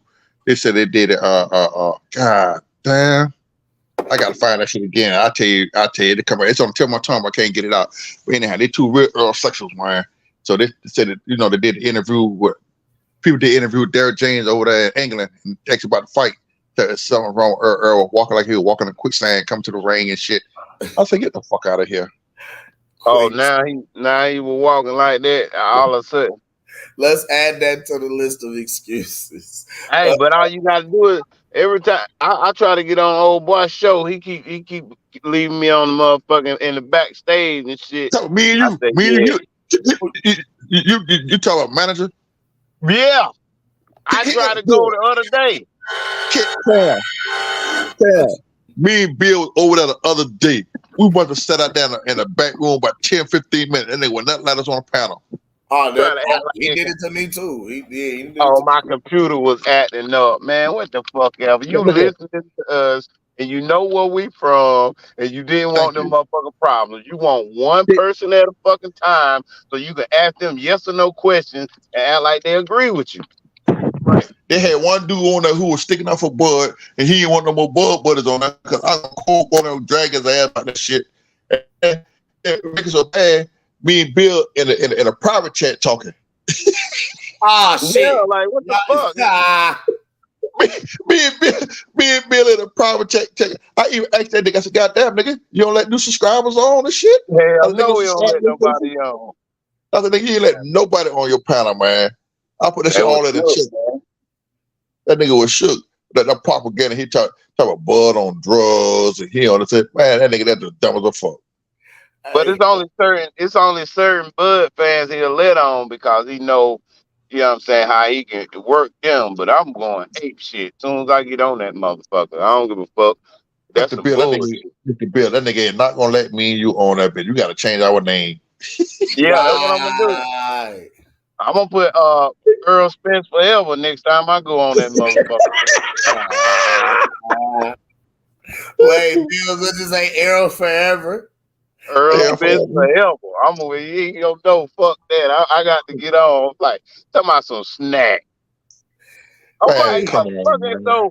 So Snack made Earl Spence leave all these openings so Bud can hit him, and it made Bud faster and more accurate. Yeah. Snack Bud did have snakes. Bud did have snakes. Earl was the snakes. He ate his ass up. Yeah. That's what I'm saying. So Snack made Errol not move his head off the center line. Hey, but the crazy thing about it is the same little Instagram thing that Snack got on their little post is the same shit that's on the back of Muscle Milk. Wow. But wait, man. So Errol was performance enhancing, all that shit on Muscle Milk and all the energy bars and everything. That's the same shit. So wait, so Errol was walking in quicksand. So shout out to the unbiased fan Stephen Brimley. Brim Reaper, we got another excuse to add to the list. How many? You said we was trying to get to 30, Brim. We at what, 22 now? No, he was at 24. He was at 24. Well, we just added 25. We got 5 more to go. We got 2. We got 2 to add now. The quicksand and Bud was cheating. Hit behind the head. Yeah, hit behind the head. That is 20. We had 26. That makes 26. That makes 26. Y'all know what I gotta say. Every time we hear a new excuse, y'all know we gotta play it. What y'all gonna tell them? I think we better let it go. Let it go. You know, I want to speak to you, ERROLSEXUAL, for just a moment. I think that's stupid. You know, you think that after July 29th, July 29th, spread propaganda for after 5 listening years, to y'all you spread propaganda for 5 was a years, fluke. you seem to And we think July called it 29th was a Crawford fluke. making excuses. And we called it You need to Crawford just let and it go. making excuses. You need to just Looking let back it over the years, Looking these back niggas shedded some tears. Over the years, these niggas shedded some tears. Told myself time and time again. Told myself Errol time Spence and is time gonna win. again. Errol Spence is Through gonna all the win. fuss and the fighting, Through all the fuss and the fighting, debating, debating, and lying. Cause when Spence got dropped in the ninth, Spence got dropped in the ninth, and now Bud changed my mind. I think I better let it go. Looks like another Bud TKO. TKO. Oh, I think I better let it go. Let it go, EJ. Looks like another Bud TKO. Trying to take control of Bud took control of me. All of the lying I was doing on YouTube, now them niggas roll with me. Through all the bumps and the bruises and all the fight, now Spence is a loser. Trying to hold on, his face is gone. Now Derrick James is singing a song. I think I better let it go. Let it go. What you say? Looks like another but TKO. Oh, Spence, you need to let it go. Let it go. Let it go, EJ. Looks like another but TKO. Oh, bitch. Hey, some real shit though. I don't know why the fuck they be trying to act like Spence was looking different and all this. Spence was throwing some heat. Them first 3 rounds, he was throwing some fucking heat. I mean, he was throwing some fucking heat. I rewatched that shit. I'm like, shit, how he look different? He throwing all this motherfucking heat on his punches. Oh, when he got hit, he looked different. Oh, when he was taking some lick. Bud ain't never did nobody like that. He ain't never fought nobody that left that many openings and did the same thing. Like, damn, he did the same thing. Mr. Bill, it wasn't that, no. It was just that was a little punishing shot. All that shit I talk, all that disrespectful shit I talk. That boy said, when that nigga hit him, he said, "What? That's it? You got no power." I'm the one. Man, when Bud pushed him off, he knew what time it was. I was like, oh, he about to, woo. It's in 3. I knew it. I just knew it. Boy, if he would have went down in 3. It almost been 2. So when he knocked his ass down, Earl was through then. He took Earl hard. He snatched his heart in 2. He snatched his soul in 7, and he sent him home in 9. Let's be real. Hey, he broke his fans in 7. He broke them fans to fuck up in 7. I'll tell you that shoot. If I out of the floor. Who you breaking up, Mr. Golden? Your audio is it is. I'm on my new tablet. It's acting up. Your signal ain't shit. It ain't. Hold on, wait a minute. What's going on here? Hold on, Cam. Yeah, your signal ain't shit. You in there? Yeah, I'm on my new tablet. It's still acting up. No, you good now. Now you okay. I had to adjust it somewhat. But anyhow, man, this shit is just too goddamn ridiculous, man. You feel what I'm saying? I mean, I ain't gonna tell you no lie. If a nigga beating my ass like that, I'm gonna lay on the ground and take the 10 count. You just knocked me out. You're not gonna beat me like that. I ain't lying. I'd have tucked them gloves off and knock boy ass out. Fuck that shit. You don't beat me like that. I'm telling you my like wife, that baby, go get the blinky. Go grab your nigga, you don't beat me. You beat me in front of my mama, my kids, we finna air this and my woman. My mama jumping in the ring, nigga. We finna. Well, look. And they talking about him in Spain. They showed a picture of him talking about Earl heal like Wolverine. He ain't heal like that in the fucking ring. I tell you that. Now listen, wait. I'm telling you. What they're not saying is it took a week before we saw Errol come out again. We seen it was a week. Look, man, I'm telling you, listen here. He can't even talk shit to this woman now. What you said, nigga? Nigga, I got more speed off. He can't talk loud. He come in the house. Why the fuck is she? She gonna be like, lower your fucking voice. Write me a note, nigga. That's fucked up, bro. But that was cool. You know, that was cool. Him and the little boy sat side by side. The little boy said, "Daddy, you gonna get him back?" He said, "We gonna run it back, gang. We gonna run it back." Yeah, we gonna run it back. Man, I don't know if we want to run that back, Daddy. That hurt my heart to see. Like, damn, son. Yeah, man.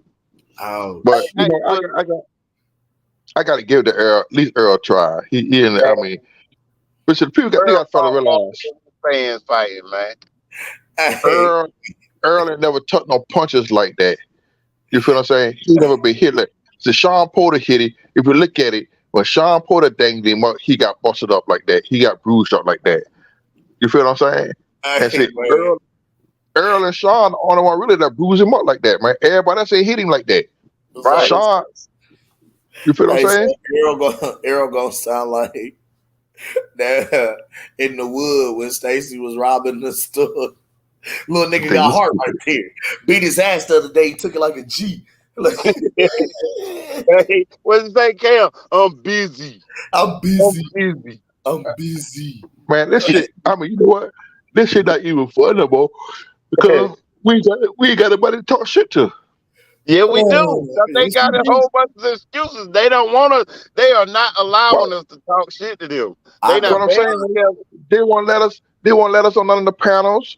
Man, they not banding together, wrote down every name that possible that might be a fucking Bud fan and say, do not let this nigga on. Don't let this nigga in at all. Under no circumstances. Fuck it with Mr. Bill. I can't get on Manager Marty panel and shit.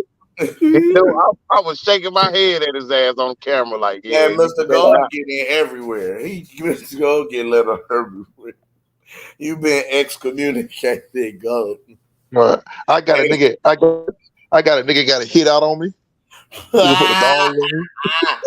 I ain't even seen him over there at the dojo either. No, he haven't been. I put a word out of him over the dojo. Yeah, he didn't release the dogs now, so the dogs should be coming today now. Listen, I went over to the dojo and I told him boy about his ass in the dojo. I think him and Sean T don't change their name. Yeah, they must. Because Sean T just don't disappear off the face of the earth. Man, but the thing here, okay, I understand if you ain't got it. Just tell a motherfucker you ain't got it and when you gonna get them. But the thing is, the big shit you was talking before you made that motherfucking bet. Like, nigga, you ain't even going to the motherfucking fight. Y'all motherfucking Crawford fans just be talking shit. Well, put your money up. This your fight, ain't it? Motherfucker, I know I'm gonna sell my motherfucking house. I'm selling everything. I'm putting everything down. Nigga, put your money up. After July the 4th, nigga, I want all bets. He sold the house and got the move. He lost the house. Said after July 4th, I want all bets. Man, listen.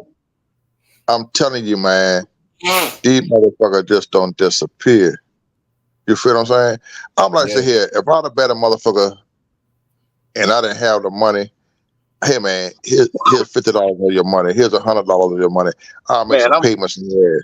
Just show the brother I'm trying to do something.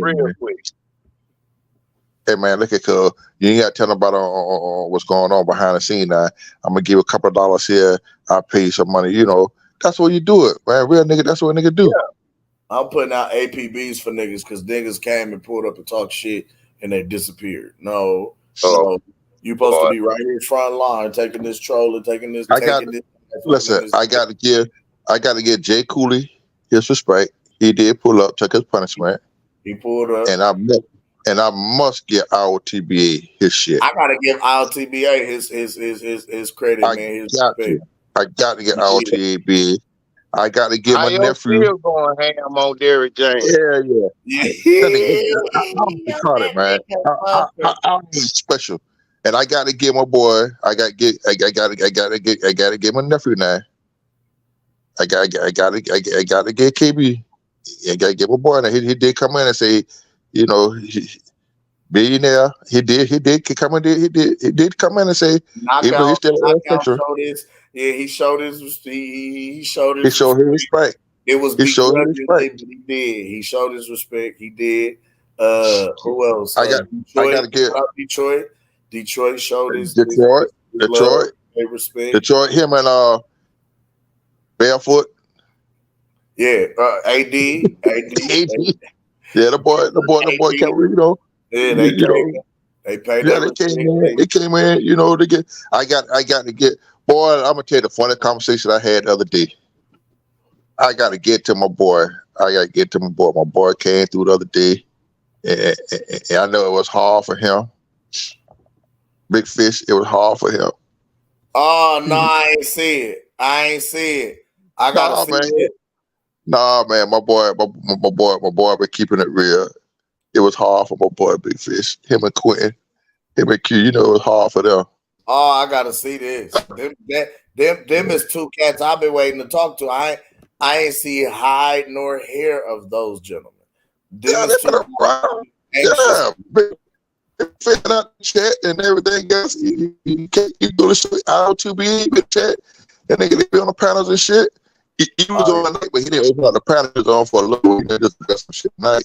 But you know, Big Fish and all, you know, shit. Damn man, you feel what I'm saying? Hey man, shit. Earl got a motherfucker beat. You know, but you know, I just had to shit.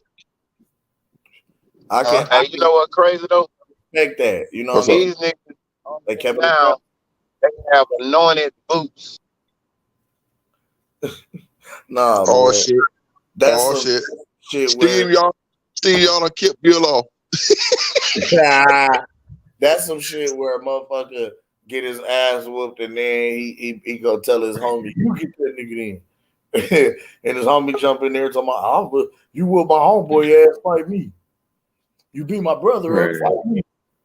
Hey, what the fuck they think Boots gonna do?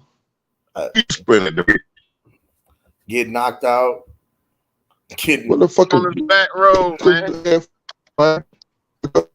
I mean, maybe Boots will put up a better fight than Errol did. Like Bud say, Bud beat that nigga ass. They ain't gonna get Bud no credit. I don't give a fuck who Bud beat. If Bud go out there and beat Canelo ass, they ain't gonna get Bud no credit for Canelo. They don't wait till Canelo don't have too many fights. Because like Canelo is old, he over the hill, he had too many fights. Canelo weight drain. Canelo busy. He busy. He busy. I'm busy. I ain't never heard some shit like that, bro. Man, they niggas going wild, man. They wilding out, man. I was like, man, you know what? Fuck them niggas, man. I love it. At the end of the day. We only Hey, Cam, can I ask you a question?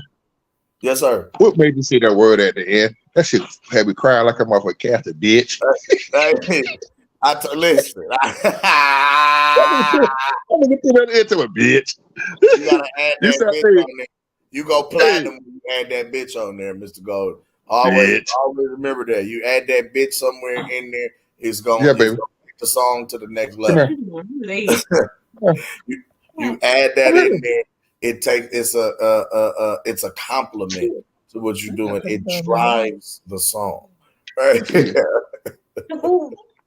Hey, it drives the song. It takes it to the next level. You feel me? Shit on this bitch, because if I don't do it, Hey you man, don't before I leave though, man, I'm gonna give y'all. I'm gonna tell y'all, these motherfuckers is definitely shook. They got more excuses than a nigga going to jail. I'm talking about like they don't want to let us on the panel. And usually I don't go to panels, but once I hear the bullshit, you know, when I got time, I'm at work, you know, I ain't broke nobody out. I was out there. Like, nigga, you let me on, I'm going ape shit on every nigga on this panel because y'all saying some bullshit like it's legit. That motherfucking D-Town better not let me get my hands on his ass. I don't give a fuck. Wait, that congested ass nigga.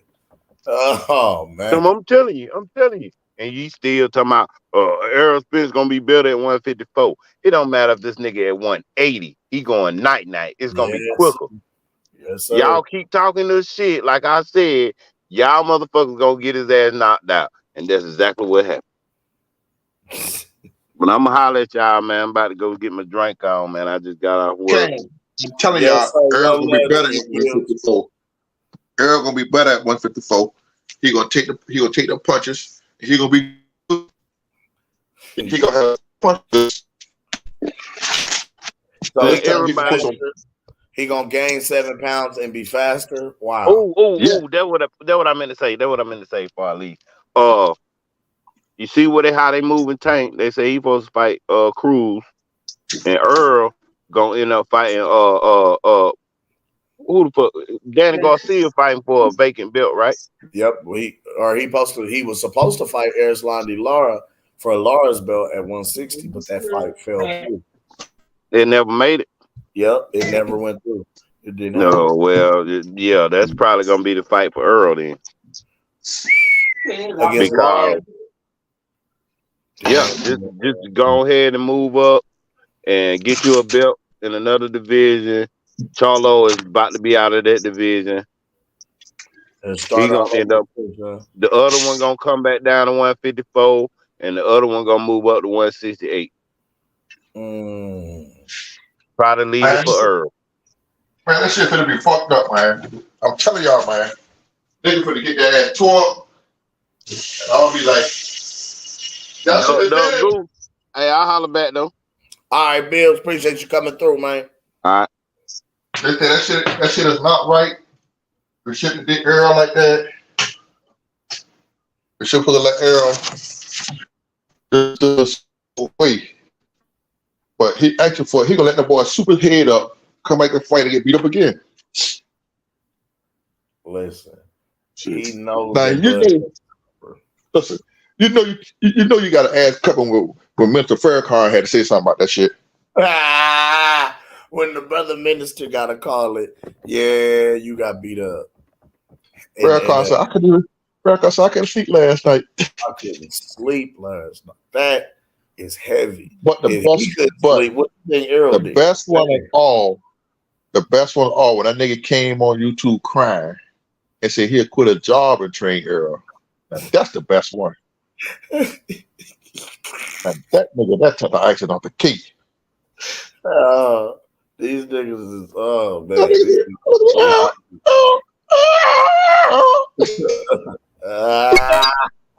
Make a grown ass bad with that shit like that. I mean, god damn. That nigga act like Earl. That nigga act like Earl was the president of some goddamn body. Don't forget my boy. What's that nigga name? My nigga Dub. My nigga Bubba Dub. Man. Bubba Dub. L. Spence Jr. Trash. And I do mean trash. Shit, I'm sorry. Listen, as long as I've been on YouTube with everybody else around here, I have never seen so many pages that nigga came out with pages in my life. I'm from God damn. I be on YouTube every day. I'm like, god damn, all these different pages coming from. You got to come out of retirement talking about this fight. I mean, you even got, hey, I can't think of this white guy's name, but Cam, I'm going to make sure I find it. I'm going to have to go through my history and find it on here. I'm going to send you the link to that. I say, this man broke this fight down piece by piece, Cam. I mean, he broke this motherfucker down. He got it so good, he's standing up with a podium. He got a suit jacket on and everything. I mean, he broke the fight down piece by piece. Where's the juice say? What did you say? I'm going to check it out. One day, where's PT at? Because you got to blame it on him. PT at the club. Man, fuck club. I'm tired of that. I don't buy 3 bro juices for it to be gone in 3 days. Oh, he can hear you live. Yeah. She fucked up. Mute your mic, man. We about to get up out of here. You know what time, man. I gotta go sprinkle that ass off. She acting up. She ain't gonna give it no break tonight. But anyhow, I'm gonna find my man thing and I'm gonna send it to you because he broke the fight down. He slowed that down. He broke it down, boy. He broke that sucker down all the way. About the leg, that nigga caught and dissing him. Bam. He broke that sucker down good. Well, go ahead, bro. Y'all done been here for a good little while anyhow. It's almost 12 o'clock. Yeah, I got that. Yeah. I gotta put everything on a charger. All my phones going dead, the tablet going dead. But I'll holler at you tomorrow, man. Yes, sir. All right, yes, sir. One love to you, Mr. Gold. One love to you, bro. Bye. Coming through, man. Hey, one love to everybody tuned in. I appreciate y'all coming out today. Make sure y'all hit that like and subscribe. Listen, it was an amazing show today. Big shout out to the guys over at the Earn Your Leisure podcast. I've been rocking with their podcast for a little minute, man, because them guys be dropping some jewels, some good knowledge from investment tips to business, man. A lot of different tidbits of information, a lot of good jewels of some knowledge, man. Really, really, really good podcast. So definitely an awesome interview. If you didn't see it, I encourage you to go check it out, man. Other than that, it's an amazing day today, man. We'll be back tomorrow. We are coming back through. We're going to cook on this press conference. As a matter of fact, I think what I'm going to do, let me look at something real quick. Let me double check something, because what I believe the press conference, they having another press conference tomorrow for Canelo versus Jermell.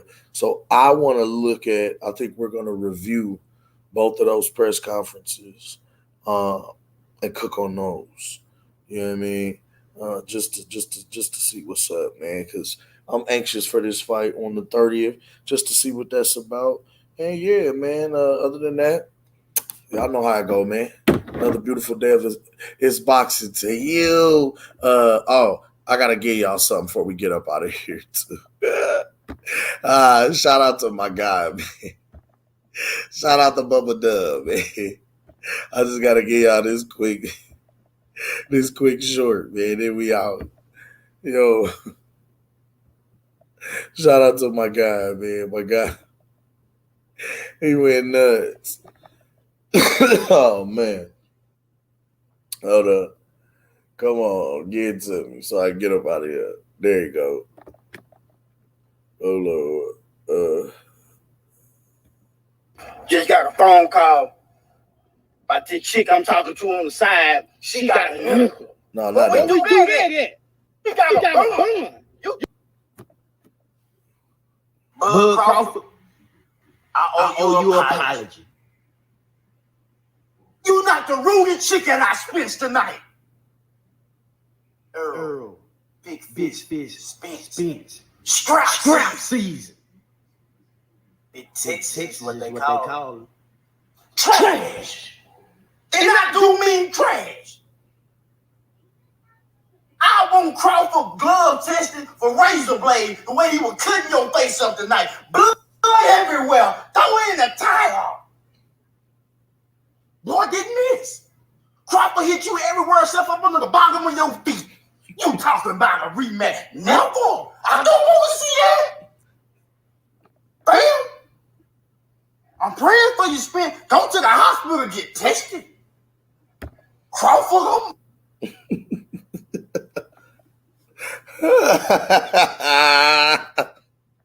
I don't want to see that. Yeah. He hit you everywhere except under the bottom of your feet. Trash. And I do mean trash. Hey, man, that boy Bubba Dub is a fool, man. Yo. All right, man, but we finna get ready to get up out of here, man. One love to everybody tuned in. Another amazing episode of It's Boxing to You with my guy. It's the Gooch to You, Mr. Gooch to You. And it's your man, the co-host that be doing the most, Cam the Baptist. Baby! And my young nephew, Sugar J the Wise One, man.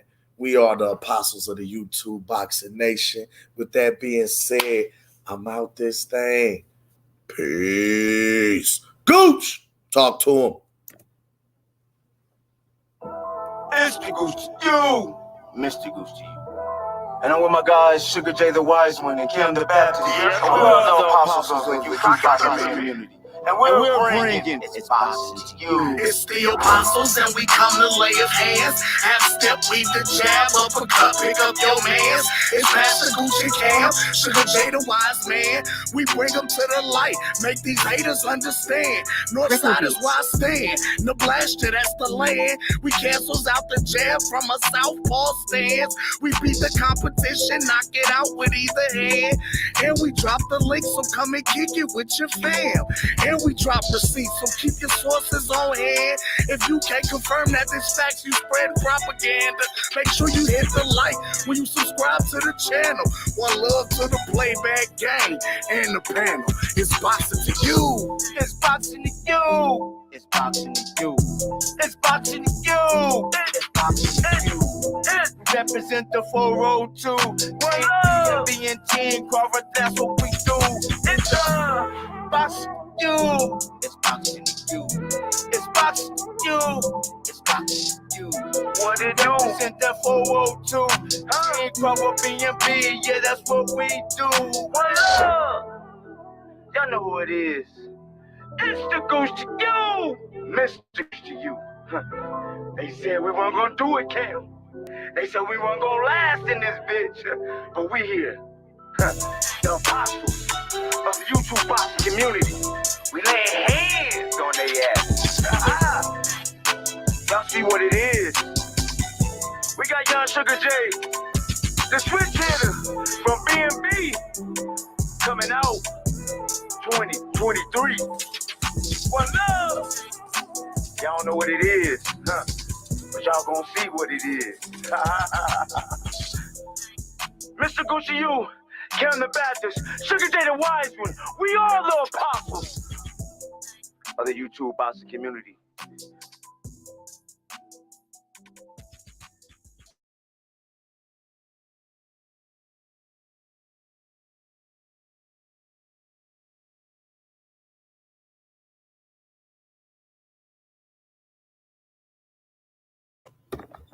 Y'all know what time it is, man.